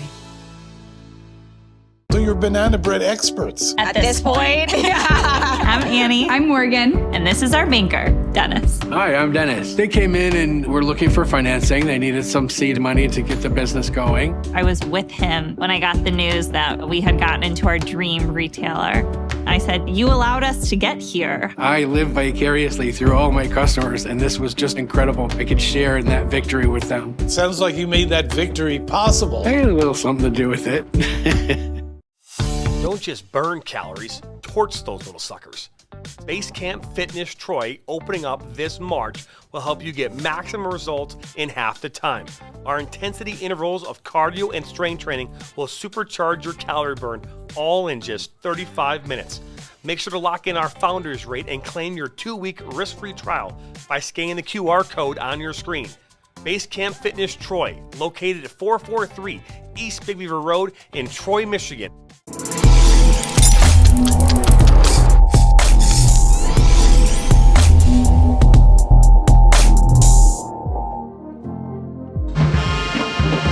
Welcome back here into Atwood Stadium, and we're here at the half with just about 5 minutes to go here, but we had a chance, or Lexi Ayala, the third member of our team, had a chance to talk with both Paul Doro and Luke Ruff, and we'll head it down now to her. Both Midwest United's head coach, Luke Ruff, and Flint City's head coach, Paul Doro, thought that their teams played well in that first half of action. However, it was Ruff who said he'd like to see some more calls from the refs go his way this second half. However, he did say more importantly, it's his team being more clinical, more sharp. They have to keep possession longer. And it was Doro who said he's happy with how his team's been able to keep possession. But he also wants to see his team push up higher in the press. And he's expecting that they're going to see some success out of the corners in the second half. Guys. Thank you, Lexi. And I couldn't agree more with both those sentiments from Lexi and these coaches, right? You're seeing a lot of possession from the Bucks, but they've had a lot of opportunities, but they haven't been able to find a way to really execute on those opportunities. And the best opportunities so far, aside from the goal, have gone wide, not hit frame. Getting more calls maybe for Coach Ruff might be a little greedy at that point with how things have gone. Maybe a smidge, but gotta give a shout out. My wife, who's currently in Florida, in Miami, watching the game, she's saying, hey from Florida, I'm gonna give her a shout out. Hopefully she's having a great time, a well-deserved 4-day weekend for her with her sisters in Miami. Hope she's enjoying the Hamity Hawks marching band out there too. That might be the loudest tuba I've ever heard in a marching band. That guy can blow notes out of that thing. You probably hear that all the way up in northern Genesee County right now. Just a great atmosphere here. We're 3 minutes to go here before the start of this second half, and we talked about what took place here in regards to stats in the first half, but any adjustments we'll find out here when the teams come back out. But we're going to step aside here for one more break. And again, want to remind all of you, you're watching this on the Michigan Soccer Network, so if you haven't already done so, you better hit that subscribe button. We'll be back. Granite City Food and Brewery has 2 Michigan locations in Troy and Northville. Serves made-from-scratch food, brews in-house beer, and even has brunch every Sunday from 9 a.m. to 2 p.m. To learn more about their daily specials or to book a private party, visit gcfb.com. Make sure you head over to Granite City in Northville at the corner of 7 Mile and Haggerty, or the Troy location at 16 Mile and I-75.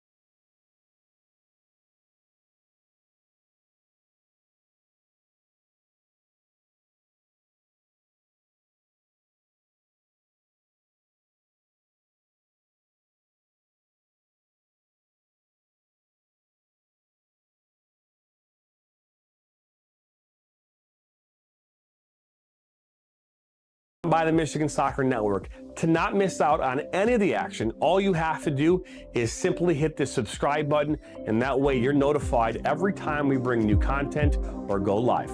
Thanks for stopping by. Welcome back here into historic Atwood Stadium in Flint, Michigan. This USL 2 Great Lakes Division matchup live on the Michigan Soccer Network. We have a poll, 71 votes in total, 58% say Flint City Bucks will win this game.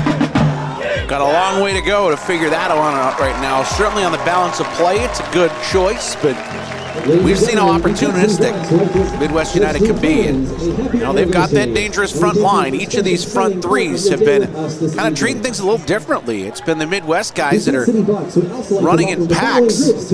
We've seen the all over the field action from Gomez and from Alt, not just staying forward. So we'll see which one comes up with the better strategy in this half. I think right now the key for me, John, for the Flint City Bucks in this half is to continue to play as wide as they can, because That's really stretching the center of that defense for Midwest United. And for the visitors, I think you got to find a way to get the ball over the top a little bit and keep it in the channels away from Hugo Bacharach, because he's been knocking away everything that's in the middle of the park. We got to find ways to get it out to Cassidy wide and find ways to get it out to Takawa too, and keep it away from, the football-wise, since we got the marks out there, keep it outside the hash marks and find ways to get it in from wide, and that's where the space is going to be. No, I agree with you. And Cassidy, when Cassidy has the ball and creates some pressure, we're seeing Singh be able to create some opportunities as well. So those two playing well off of each other here in this one, they got to continue to do that. I mean, what Cassidy's been doing every time is he's cutting in off of that right foot and coming into the center of the field. Got to keep it wide and keep running down the line instead of trying to cut in for the post. Well, Gomez is being held up and foul called. I love when Needy's got a hold of the shirt and got it halfway up the guy's shoulders and said, what did I do? It's another free kick here, and this is a different angle too. You can't really attack the keeper with it, but Bacharach is going to go forward. So it's certainly an attacking situation. We'll see if it's Trujillo that hits it or if it's going to be Adetakum, who's also over the ball. Adetakum will take this one. It's a low ball. Back post. Bacharach was right there. Well, in the channel there, but Henry now on the ball for the Bucks. Both those fleet-footed wing backs, the two guys back there just in case there was a break on. Looking for Adetakum, and Shan now gets ahead of the ball. Goes up for number 2. You know it's high when you can head it to yourself. Get those comments in if you're watching us on YouTube or Facebook or Twitter, Twitch. They got to be funnier than mine. Well, hey, last night you were bringing out some fun facts from 1989. So, I mean, any fun facts tonight from the 90s? I don't have any history that far back. We're going to have to do just what's going on in front of us. Fair enough. All played here to this near side. Miller into Henry. It's that little bobble there that Henry wanted to make that break right away, but had to control it first. That's what he wants, is that good first touch. Likes to go back to Shannon, and now Bacharach. Good, out to that far side. I believe that's Robinson. Cuts it down by the end line, little shove there, and a ball for a goal kick. Beha doing a good job there, just shepherding that ball out. Robinson just a little bit too much on it. Couldn't retain possession after trying to poke it around the defender. Be curious here to see if Midwest United wants to continue to play out of the back, or if they want to just try to bomb it forward, and that's what they're going to try here. Good ball into Takawa. Knocked away. Yeah, that's what they haven't done. It had been a lot of the, we'll just try to run onto it, but that one, Takawa trying to knock it back into Villa Gomez, and got the first part of that right, but then you need the second touch to make that effective. Now Gomez looking back for Henry. That one's cleared into the bleachers. Now Odajayo just no nonsense there. That's an anywhere will do clearance. Henry wanted the quick throw and didn't have anybody to go to. Gomez. And the ball played over the top. It's a good play back there by Mandukwa to not allow the reception of that ball. Fans, your undefeated FLINT City AFC will return to Trujillo and Kettering University next Friday, June 2nd, as they take on Midwest United. That match is set for a 7 Robinson. Good ball. Oh, that's Alt. Looks to put it back across, and that's going to go out for the 9th corner on the night. And if you're Paul Doro, you've had 9 corners. You know, you're 0 for 9 on corner kicks. Or sorry, 0 for 8. That hasn't happened yet, but you'd like to think that at some point in time you're going to be able to try to score one on, one of your 10 corners in a game.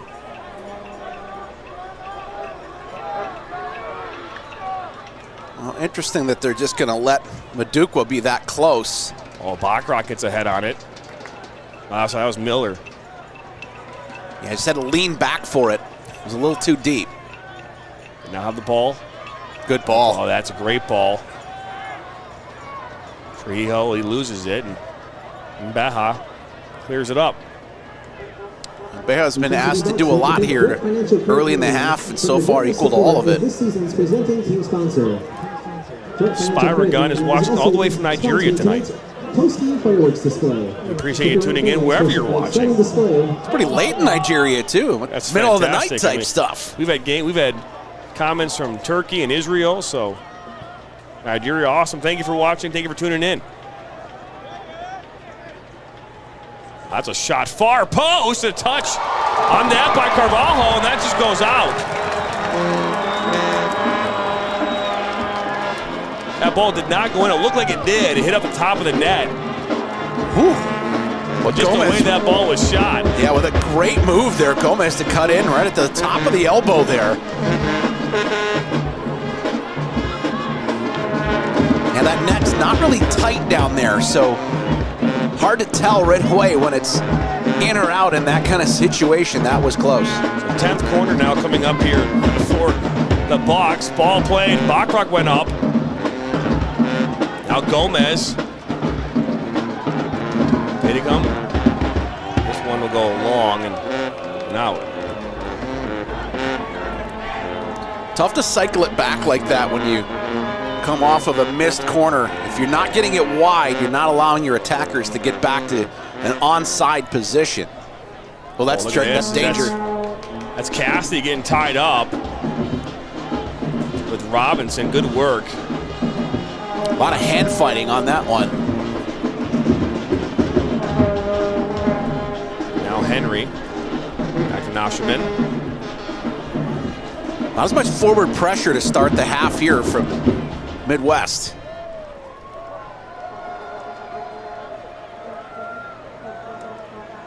Alt now on that ball on that far side. Shukaluk. So he'll make his run more now towards the interior. Inside to Gomez. Now Henry. Henry down by the line. Puts a far post. Carvalho comes up with it. Boy, a couple inches higher. He had Alt running back post there with no defender near him. Good read there by Carvalho to come out and take that out of the air. Now we have a comment watching from Guam. That's the other direction. It's already tomorrow in Guam. It's like next week sometime in Guam. Hope you're doing okay after all the storms came through there. Big typhoon in the Mariana Islands last week. You know a lot of things. You have a lot of data and information. I keep track. I was going to say, it's good. That's not usually like a spotting board, like research known fact for a soccer game. You knew that like right away. That's impressive. I don't watch the news anymore. This ball played up. Back to Shannon. Bucks will retain possession once again. So they're getting at defeat a lot, and you're able to turn. Alt now. Beja. Alt. Still on the ball. Look at Trujillo. Again, more patience on this attack. Gomez looking for Henry. Takawa and Henry get tied up. Takawa goes down after Henry throws him to the ground. That's well played by Takawa there to just shield it off and cause the foul. But Trujillo, when he's in the box there, had some space and he looked like he wanted to push it wide again, and Gomez had advanced a little bit too far there and wasn't open on the pass. And now Carvalho telling everybody, forget it. We're not playing out of the back anymore, guys. Let's get this ball forward. 1-1's the score, an 8th minute penalty shot from Takawa and a 22nd minute goal from Gomez for the Bucks. We're equal here at 1 apiece. If you noticed how much in this half, John, ball to foot has been easy to turn for the Bucks. That's a great ball. Great ball as the flag does go up, though, as Oshman picks it up and quickly restarts this here with ball into Shannon and Trujillo. Cassidy almost timed that perfectly. Just a step off. Otherwise, he was in alone. Alt. Scott Robinson making that run. Here he come into Miller now here to Henry. Oh, needing. Gomez wins the battle. He's taken down. Keep playing. Good tackle. Good recovery. Miller really playing that holding midfield role well tonight. He's asked to drop back a little bit. He's advanced at times, and really an all-action kind of player, a box-to-box kind of night. You love to have those kind of guys in your lineup. Captain on the ball. Over the top. That's Cassie, can't bring it down. Robinson inside to Miller.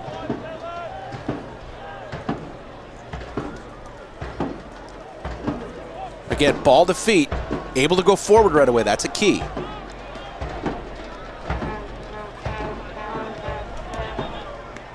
can tell the Bucks are starting to feel it a little bit now. Trujillo into Henry's got Robinson wide open on that far side. Robinson delivers another one, and that one's stopped there by Beha. Oh, look at Bachrach.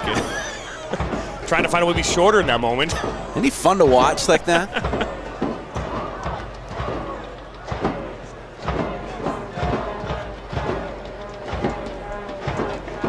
Good job to move it from the middle of the park there, too, and keep switching sides. That's stretching that Midwest defense. Ball put in to the box, cleared away. That was Shukaluk was the intended target. Yeah, just getting a little too deep there. You had three guys underneath the penalty spot. You need somebody hanging around the D there for that cutback.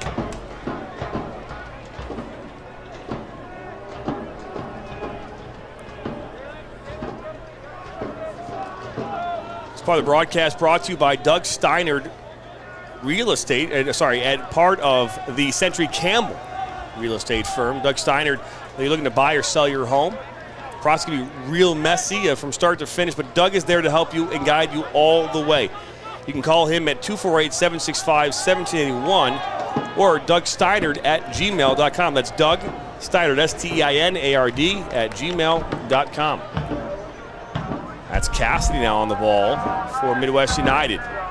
Takawa looks to put this one in far post. Good win there by Bacharach. This one's cleared up towards midfield. Good control from Alt there to hold things up. Well, that's actually Shukaluk. Want to give him full credit if he makes a good play like that. That's more what Dahlman does out there. Shukaluk showing that he's got all those arrows in the quiver.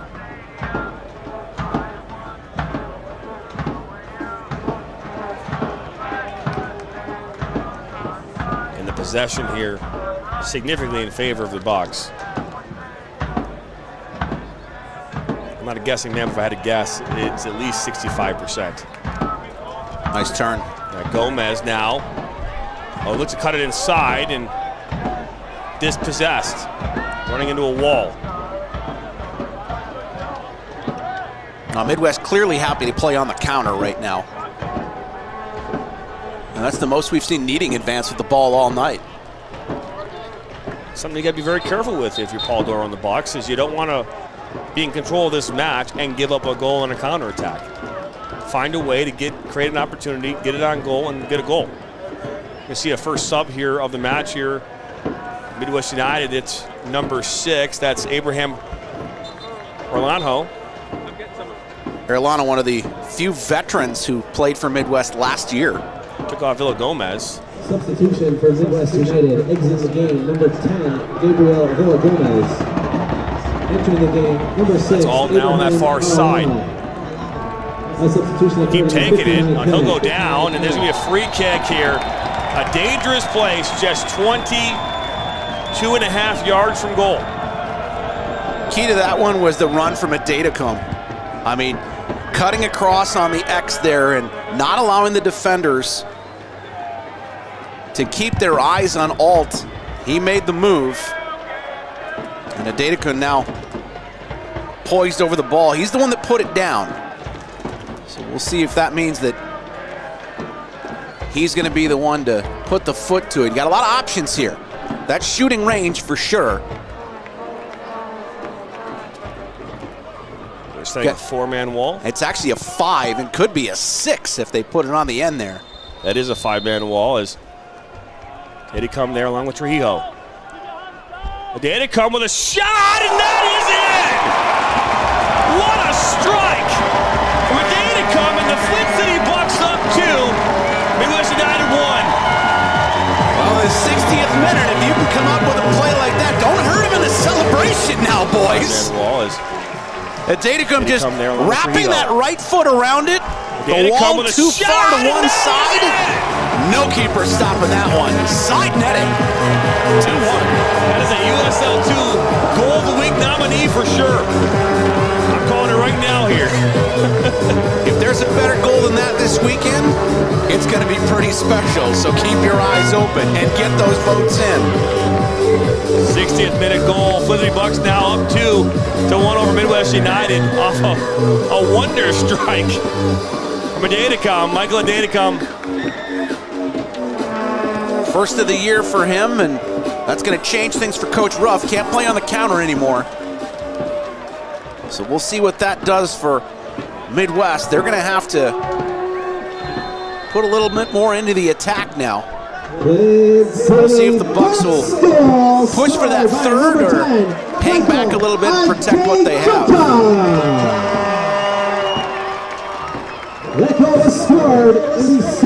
You just can't.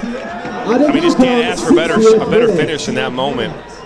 And just as we were talking about, you got to capitalize on your opportunities. And you're right. What is Midwest United going to have to? They're going to start putting some numbers forward because they haven't been doing that. They've been playing the counterattack here, better part of 30 minutes. And now they got to find a way now to start building and creating some opportunities of their own. Well, part of the problem is you just took off Villa Gomez, who's really good on the ball. And that means that Arellano is going to have to be dependent on to be more of a pivot in the middle.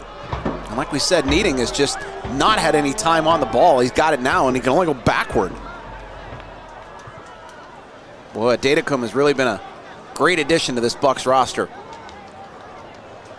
Ball one back, but didn't give it away. Needing. Good work by Gomez. Scored the first goal for a wonderful header. Assisted there by Robinson. That came back in the 22nd minute. A couple guys up warming up for the Bucks, including Schneider Mimi down there. Maybe the choice to shore up the back line a little bit. The Bucks veteran who came on at the end of last year, didn't play until July, and then was in as an ever-present. That shook a look inside for Adicom. Adicom looks to fire one. That one's blocked. As pressure continues, as a shot from distance will go up and over. Good job by Miller to keep it ticking over there, but a couple subs coming for the Bucks, and it will be Schneider Mimi that's checking in here. Started the last 4 games of the regular season and played every match in the playoffs. So he and Max Jasper will step into action at the next opportunity. Jasper's a great story too, from Olivet Nazarene. Little tiny school in suburban Chicago, a 2-time honorable mention All-American. Played last year with Caw Valley in Kansas City in USL2. So he's a veteran, just not of this team. Definitely knows the USL2 game. That he does. We're now officially adding in player of the game. Ooh. Voting here now. We'll have 3 options for you. Well, Dylan Singh was putting in a bid for that one there, John, with that stop. Good job to get down and get a hand on it for Dominic Nasiben. Otherwise, that lead was evaporating right away. Bucks back line just kind of taking a little nap there. That's one of the reasons you want Schneider Mimi in there. Got that speed, and he was normally an outside player, and he was tasked to play center back last year because the Bucks were so short. So he's really good all along the back line. So we're going to see a few subs coming in here, as you mentioned, is Schneider Mimi and Max Jasper. Good track back there from the goal scorer. Now Singh. Takawa. Good switch. Yeah, it was. That was Cassidy and Mbemba. That's a foul. Yeah, good pullback there, but that's the veteran kind of play that you want when you're defending back there. And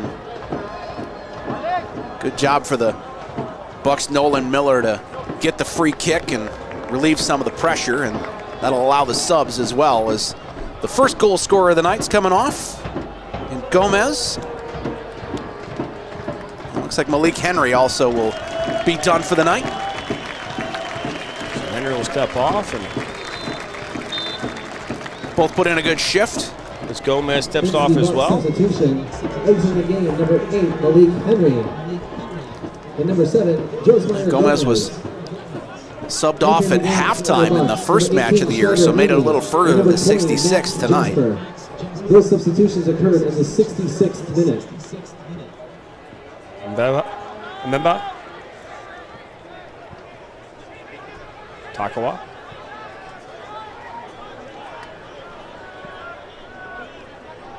Nice cut. It's hard to get through 3 guys. That's why you keep playing there for a day to come, right? A day to come, yeah, keeps us. Now here come the Bucks, and this is Schneider Mimi, and he gets taken down, but we'll keep playing. It's an interesting non-call. Well, if you're not going to get the call, Schneider, you got to get back up and get to the back line. Schneider Mimi taking that Malik Henry role at the right wing back spot. Jasper played a little more centrally, but pretty much right in front of him. Yep. Miller. Heavy in that tie. That's a dangerous tackle. Which pocket is it? He's going to red.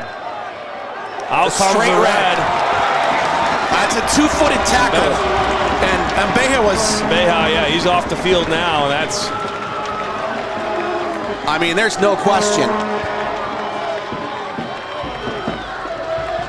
I mean, that was both feet. And even though he was going to get the ball, if you're coming in studs up like that, there is no referee that will let that go. Well, Miller just kind of lost it a little bit going forward. As you could see it escaping from his feet, but that's an easy dismissal. And Beja, who escaped the cards early on that triple infraction in the first half, did not escape this time. And that was not a second yellow. That's a straight red card. That's 3 matches off for number 27. All ball. That card was issued in the 67th minute. It didn't even matter if it was going to be all ball there, John. You come in both feet like that, especially that exposed, it's a pretty easy call for the officials. So in the 68th minute, a free kick coming here for the Bucks, and it will be delivered in by Adedocum. Got into the box, it hit 2 heads in there, and it will be a corner. As Bacharach was up there, he got the first head to it, then went off a defender. And with only 10 out there now, Coach Ruff trying to reshuffle things. Gonna have to need subs pretty soon here, and well into double figures on corners already for the Bucks. I think this is number 11. That's a lot, and it took it short. That's all on the ball. Looks to play this one inside. That's going to deflect out for corner number 12. Now Trujillo almost got that onto his heels, and he would have been free with a lot of room right on the edge of the 18. Another short one. Cassidy on the ball for English 9. That's a foul being called.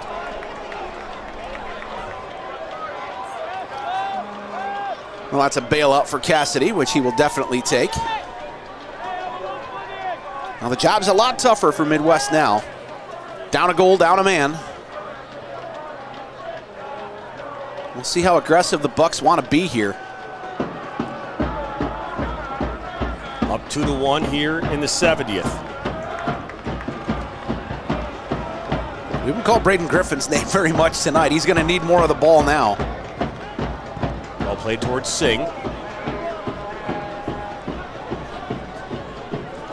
Mimi now. Clears it away. Just trying to prevent the corner there. Mimi had it go off of him, but didn't want the set piece. He'll take the throw over that any day of the week. Midwest United substitution, exiting the game, number 7, Nicholas Cassidy. So Cassidy, who's one of the guys that's been pretty effective so far. Entering the game for Midwest United. Just don't want to run him out of gas.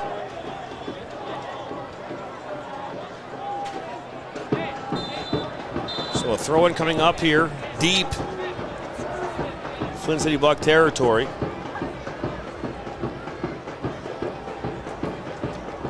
Thrown in by Griffith. Well, that's a weapon for Griffin if you can get that long throw down in the corner. Needing. Oh, Schneider made a good win. And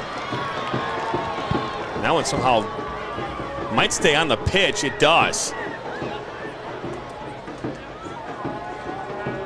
And that one's poked away. And that goes off for a goal kick. A little confusion on the roster there as a number 3 just checked in for Midwest United, and I don't see a 3 anywhere on here except for a 23. And I know my eyes aren't that bad yet that I'm missing a 2 out there somewhere. Yeah, and there's now I have a Charlie Bell on the roster who sent to me yesterday. Okay, the only Charlie Bell I know in Flint played basketball for Michigan State about 20-some years ago. Is it on Flint's team? Or no, it's not Flint. It's on Midwest United. Yeah, I think you still got that right. Charlie Bell, one of the famous Flintstones that won the national championship. And I believe at one time, if he's not still, was the leading scorer all time in Flint high school basketball history. Hey, you're at Atwood. You got to know Flint stuff, right? By the way, we got correction. It is, yes, Charlie Bell is number 3. Okay. Ball play looking for Jasper, and he tried to put it in, falls down. I think more momentum is that collision there. Well, that's still taking a risk, though, because if he gets the first touch on the ball, Odajayu is not necessarily 100% sure if he collides that he's not committing a foul there. So generously seen by the official who's already got Midwest down to 10. Charlie Bell is from Missouri State University. So he's from MSU, just the other MSU. Yeah. Appreciate it, Sean Downey, as well as Ben Robbins. A little less pressure on the ball now from Midwest United. They can't afford to really commit guys that far up the field. And Singh has moved out wide now to take that spot where Cassidy was. So kind of a rejig here. Not really, and it's not a 3-man front anymore, it's just a 2. Ball out wide. That's Alt.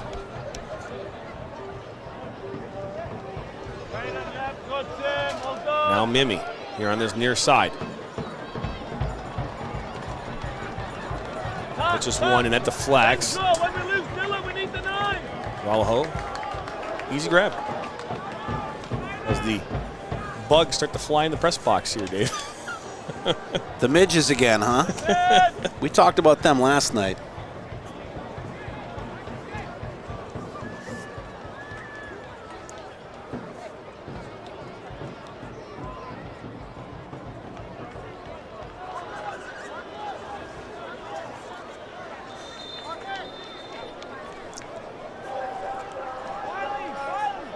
So a throw-in coming up here on that far side. We're going to see another substitution here now for the Bucks. Western Carnival. It'll be his Bucks debut. That it will is from Pittsburgh, Pennsylvania, goes to Cornell University. What? He's wearing a big red kit out there right now. Good night for the captain, Wiley Trujillo, coming off. And that will nominally give the armband to, I would believe, Hugo Bachrach. Exiting the game, number 27, Wiley Trujillo. Entering the game, number 24, Weston Carnival. Singh gets the ball. Occurred in the 75th minute. It's Takawa, that's broken up now. Played into Jasper. First touch there for Carnival. Big switch. Yes, it is. And then he brings it down.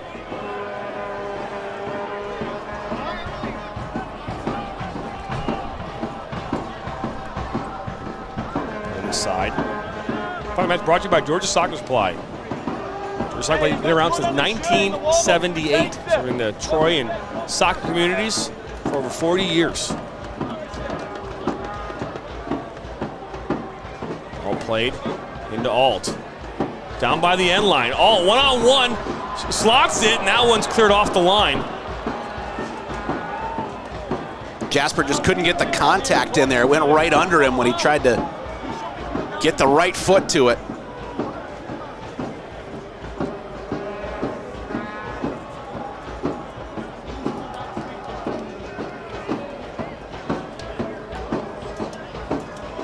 Mimi. Jasper. Carnival. Hot pink shoes. The inside. Shook a look, back to Jasper. Good possession here for the Bucks. Bacharach. Looking for Alt, and that one, he wins it back though, Alt. And a foul called. Two good substitutions out there with Jasper and Mimi. They've seen a lot of the ball already, not being on the field very long.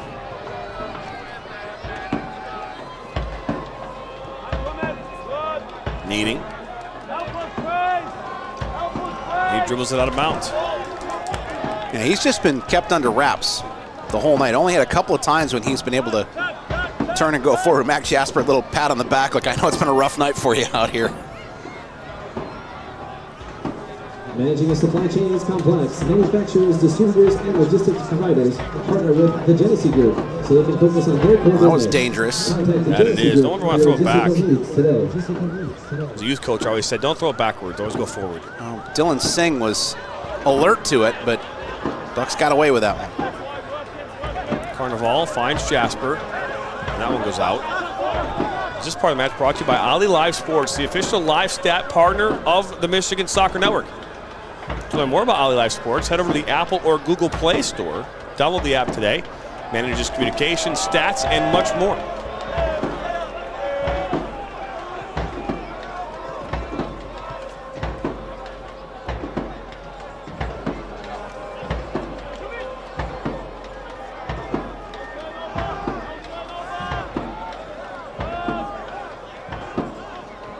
Good defensive work is now Shukaluk. Finds Alt, back to Shukaluk. Still has the ball. Oh, good defensive play. Try to go through.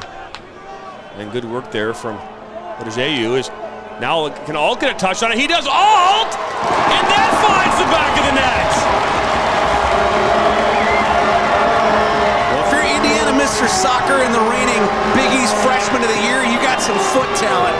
He definitely showed it there, splitting through the two defenders.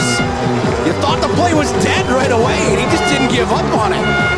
Alt coming through there and finding a way to poke it past Carnival, got it into there. He does. You thought it was going to be cleared away, but finds the back of the net.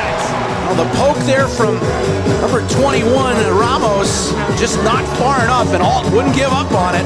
Slotted it home, and that 2-goal lead is going to spell curtains for Midwest United. I see they took down the bouncy slide over there. I think that's kind of where the chances for Midwest just went. Is that where you're saying when the bouncy house goes down, that's when the Flint wins?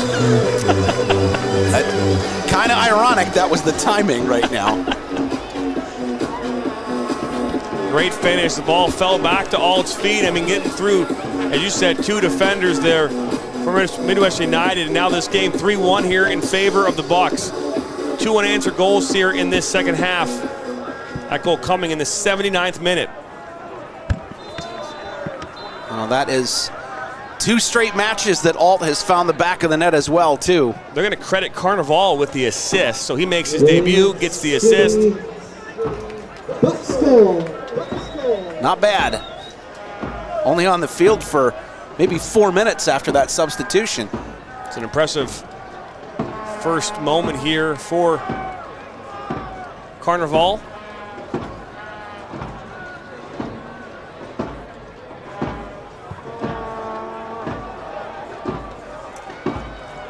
This ball played long by Needing, looking for Takawa.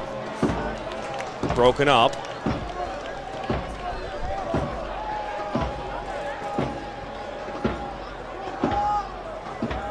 We'll see if it's just damage limitation now for Midwest United the rest of the way. Robinson, look at this move. Pushes one in across the top of the 6. On the play, number Way there 24, for Weston Carnival. Bucks. A good wheel there from Alt to come over and keep that from going out.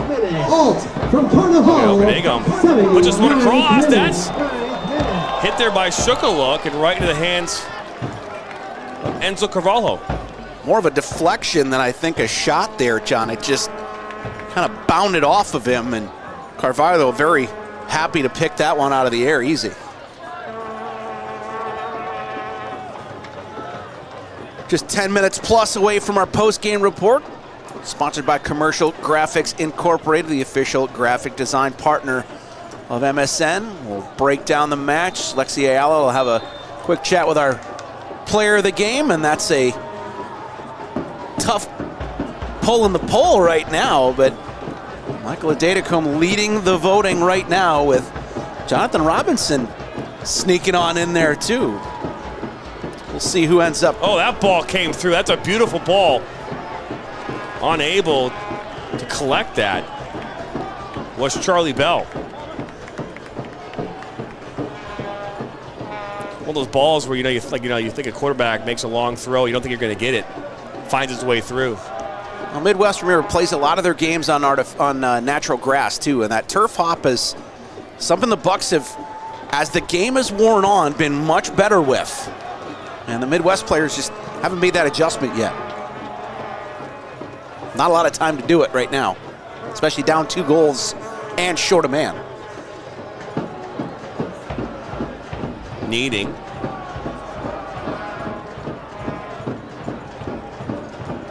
Midwest United playing down a man off after that red card from Beha. Look at that tag off Takawa inside the 18, puts it across, no one there as that deflects out for a corner. Remember, Cassidy came off, and that's where he would have been, but you had to withdraw him to shore up the midfield. So with the 3-player attack, that would have been a much more dangerous ball. Good job by Takawa to get it loose in a very rare corner here for Midwest United. Be needing to take it. Needing takes this one, plays it towards that near post, and headed back out for a corner. Sean Downey says all Midwest games are on turf. I believe they play all their games at Hope College. And that soccer complex there is Takawa now just outside the 18, and this one's cleared up by Bacharach. A mile in the air, just over midfield. I stand corrected. That's what that's a foul right there. I don't know how that wouldn't be a yellow card. No, I don't think that was anything more than incidental, but it was certainly a lot of contact in there. And Dylan Singh doesn't necessarily think so, but I mean, they turned the wrong time, and Oda Chayu took that one full right on the chin. Yeah, no intent there at all. And they just kind of, it's one of those where you end up colliding chest to chest, and when you lean forward, your chins get involved there too. Did he just pull a card out? Yeah, yellow card. Well, unless he's in communication with somebody else, I don't know how that comes a minute later. I mean, it was just incidental contact, but okay. Going to be a lot of film review after this one for Marcus Barnett. Take a look at how things went.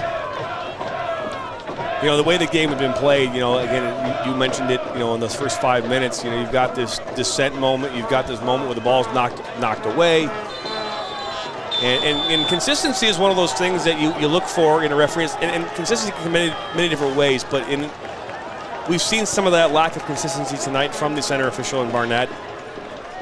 But what I didn't like about that first one is there's intent with that in the first half, and there was no intent on that play. That's the difference in my mind. For sure. You definitely have to know what's at least going through the guy's mind. If it's just in single contact. Oh, look at that. That's a great move. This one put across the back post, and Griffin can't get it on frame. Well, it's a tough one. I think it may have hopped on him.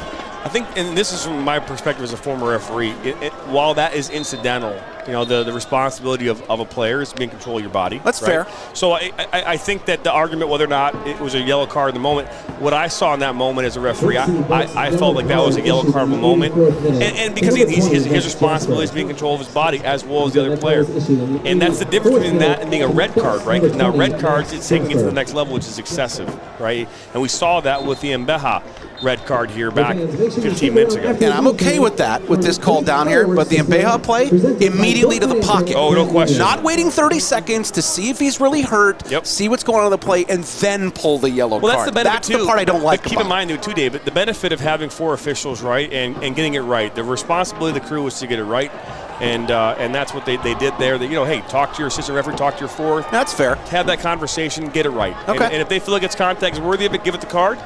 You know, harm no foul. And to be fair, I think that's a moment where you can say, hey, that's maybe what they call a, you know, that borderline yellow card, but give it to them. Hey, let's keep this thing under control and live another day.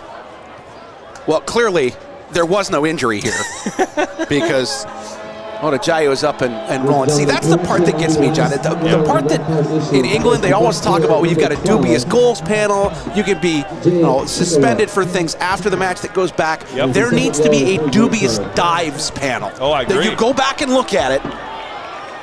Well, the flag will go up now. And that's rightfully so, and that's the part of the game too that's changed, right? Is where, you know, used to be we'll see that the flag would go up like right away, right? And now referees and assistant referees are trained to delay that flag to go up to see if the player gets the ball, to see if another player runs onto it, right? Just some differences in the game, how these games are managed that I think we're still unsure of if they're the right thing or not. It's at this point in time. VAR is still a mess right across the world, right? They're still trying to figure out that VAR system, and people shake their heads like, how is that a PK? How is that not a red card? It's all these different things that are happening right now in this game. It's one of those feeling out processes. Yeah, it just, why can you go back after the match and reassign a goal, but as soon as a dive happens and the guy pops up and he's running around, then he gets off scot-free? There's got to be some kind after that, because when you're talking about respect for the officials out there, the reason you're not respecting the officials is because they're being hounded to make those kind of calls. Oh, yeah. Give them some backup. If you're going to suspend somebody after the fact because you caught him diving, that's great. I think that cleans up the game immediately. And you're not going to see so much surrounding of the official and trying to hound them into making a call because you've been put in that position where a dive suggests you need to go over and make some kind of action. Oh, I 100% agree with you. I think that they're just like there is in the NFL, right? If a player does something on the field, they should be penalized for it later on. And it shouldn't matter. Just ball across. We've seen 3 of those in the last couple minutes from Midwest United, just not being able to connect on. That's because they don't have a player on the field now. Yeah, you're short that back channel, and that's where the opening has been. Adedecum was off the field. He's back on now. All played up, and we're at 89th minute. I would expect some significant stoppage time in this one. 4 in the first half. We'll see if we can match that here in the second.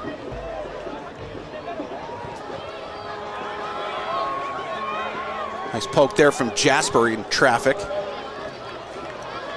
And Mimi deciding better against trying to run into 2 players there. We'll just get it back to Miller and calm things down. Been pretty valiant from Midwest, though. They have not stopped attacking here. It was not a damage limitation. They're still trying to push to get back within a goal here. And then who knows what happens. It's Griffin now. Plays this inside. Paducah went down. Foul called.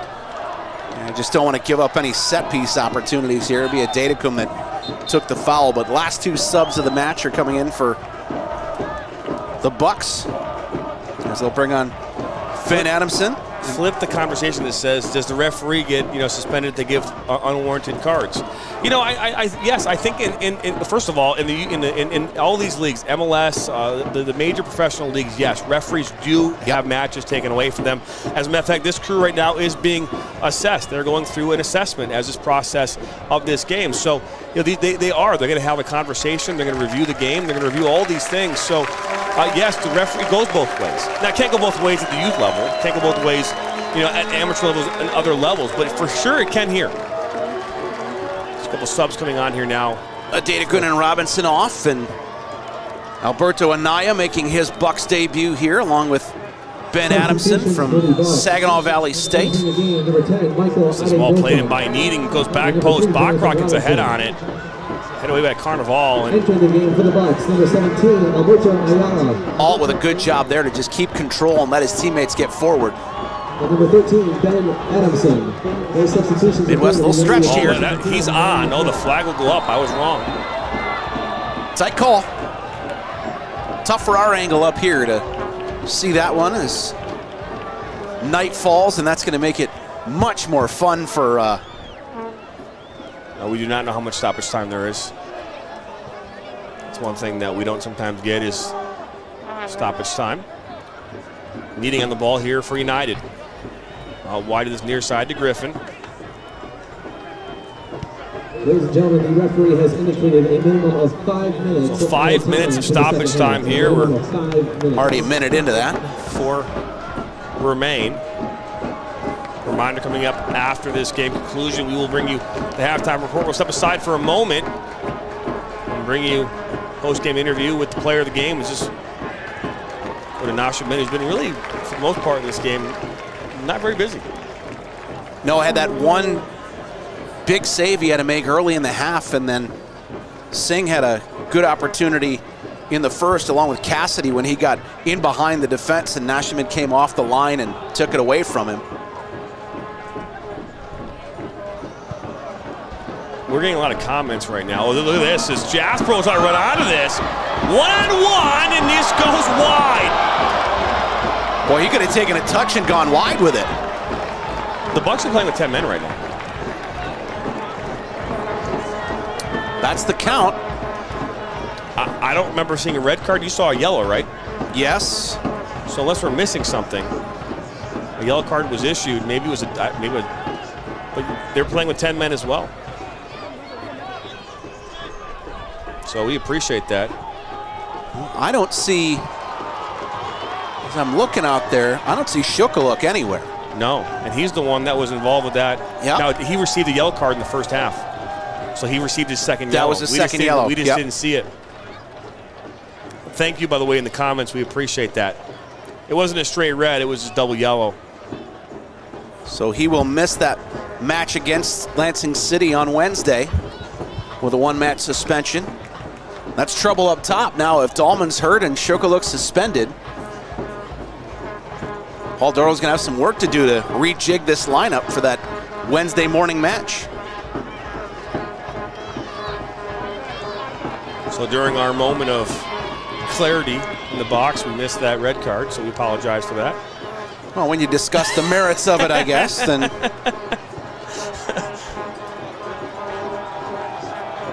Right now, Michael Datacum and Lee with 50% of your votes, with 20 votes total. Jonathan Robinson coming in at 40%. We'll end this poll here immediately following the conclusion of this game. So get those votes in. Carnival and Jasper have done good work with controlling possession since entering the match as substitutes here.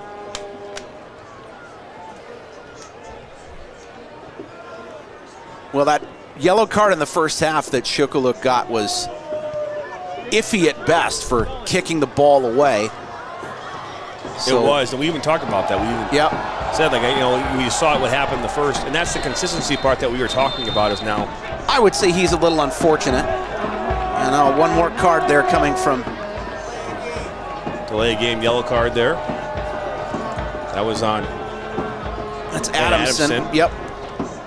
Welcome to the match. Get a yellow card. Flint City Bucks yellow card issued. A lot of cards in this match and stuff that.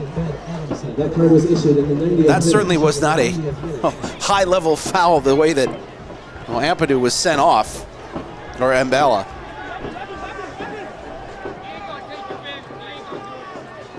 Look away. Now here we're in that 5th minute of stoppage time as Griffin brings it down. Takawa was far post. That gets ahead on that somehow. Does Singh. She was falling down. Well, by the time this ball's down and Nasimen puts a boot to it, that should be pretty much it.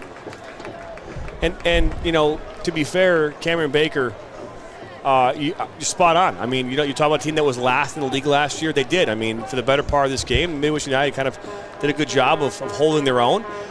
Going from last to the top of the table, even in your first 3 games, we talked about that in the opener. But hey, you know what? Midwest United have turned the table, so to speak, from year to year, and we see good things from them here in the future. So a good game for them. Well, like we say at full time, and I think we mentioned that, there's not going to be one team that runs away with the Great Lakes Division this year. It's all going to be tight.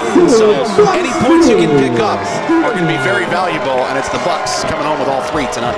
So the final score here, 3-1 in favor of the Flint City Bucks over Midwest United. Don't go anywhere. Post-game coverage coming up here on the other side of the break. You're watching USL 2 live on the Michigan Soccer Network. We'll be back. Thank you for attending tonight's match. Fans, next Friday, your undefeated Flint City AFC will return to...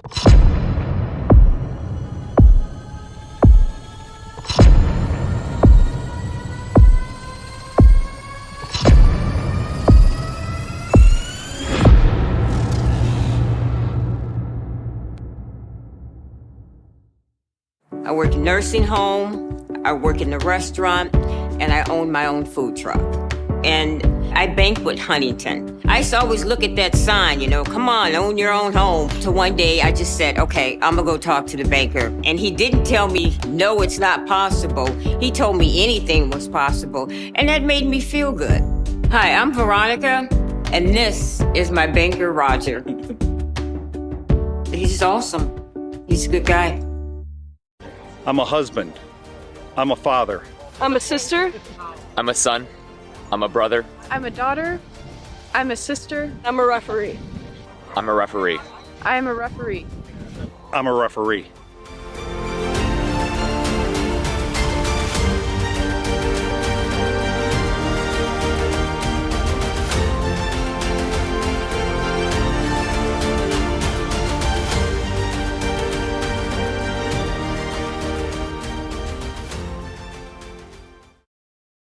Now Worrell has a good cutback from him. He'll fire one, and that's going to go in!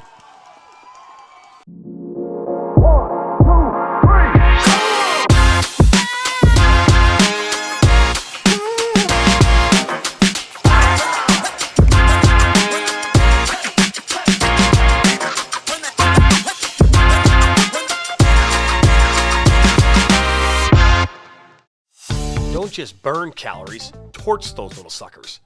Base Camp Fitness Troy opening up this March will help you get maximum results in half the time. Our intensity intervals of cardio and strength training will supercharge your calorie burn all in just 35 minutes. Make sure to lock in our founders rate and claim your 2-week risk-free trial by scanning the QR code on your screen. Base Camp Fitness Troy, located at 443 East Big Beaver Road in Troy, Michigan.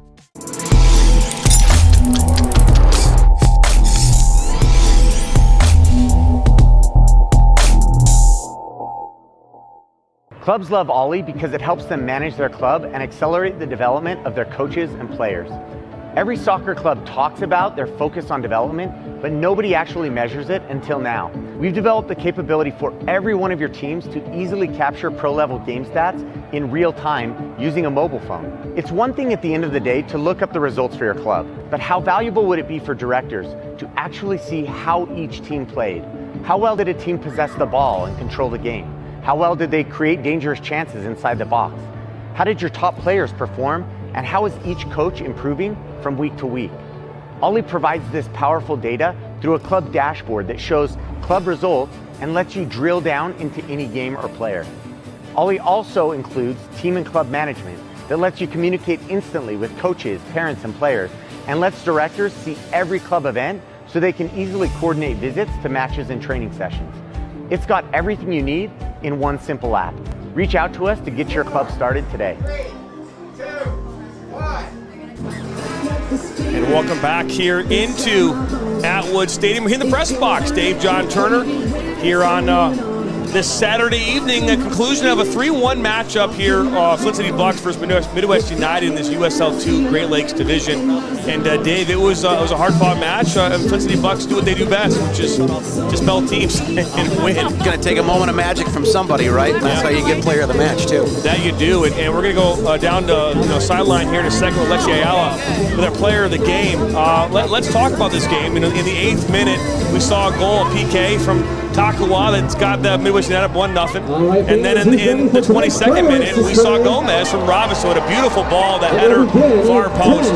And then we ended up going getting a goal there from Adekam in the 60th minute to put them up 2-1, and then it was 3-1 off that goal from Alt. But we're going to head down now to our sideline reporter and Lexi Ayala right now as she has our player of the game, Michael Akodum.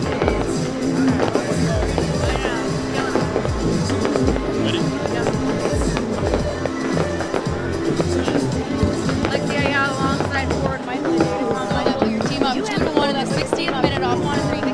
What was going through your mind right before you struck your mind?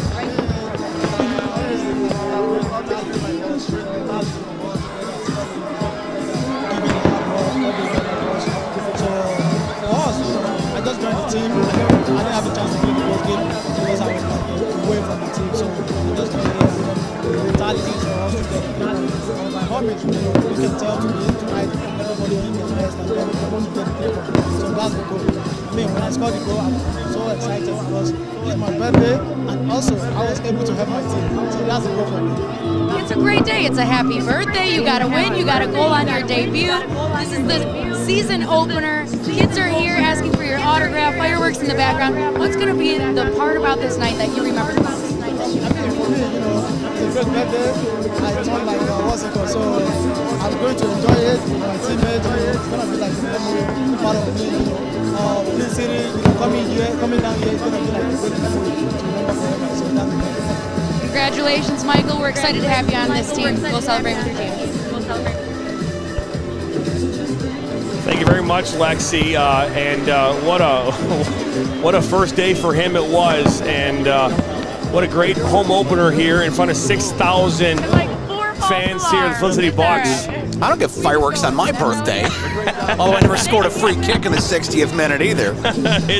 It's true. Hey, for all of us here at the Michigan Soccer Network, Dave Ellis, man, pleasure. Lexi Ayala, the third member of our team, and all of our crew here on this Saturday evening. Go enjoy your Memorial Day here. Have a couple days off. That'll do it from us here. And let's see you Wednesday, too. Oh, see you. That's right, Wednesday. That's right, coming up Wednesday. Flint City Bucks taking on Lansing City, 11 a.m. kickoff, live right here on the Michigan Soccer Network. And the women's side will be out here on Friday night the 2nd. They welcome in, I believe they welcome in Midwest United in that game as well. So we'll be back here 2 games next week. Busy. We love it. We are. So again, from all of us at the Michigan Soccer Network, we wish you always a great rest of your weekend. And we'll see you next time for more soccer. At Dort Financial Credit Union, we believe in fulfilling our members' dreams and care deeply about supporting our community. Without amazing partners like Dort Financial Credit Union, we would not be able to do what we do. And that's truly the backbone of our organization, is having those partnerships and community relationships. From supporting community events to our employee volunteers, we are passionate about giving back to organizations that are important to you and helping make our community a great place to live, work, and play.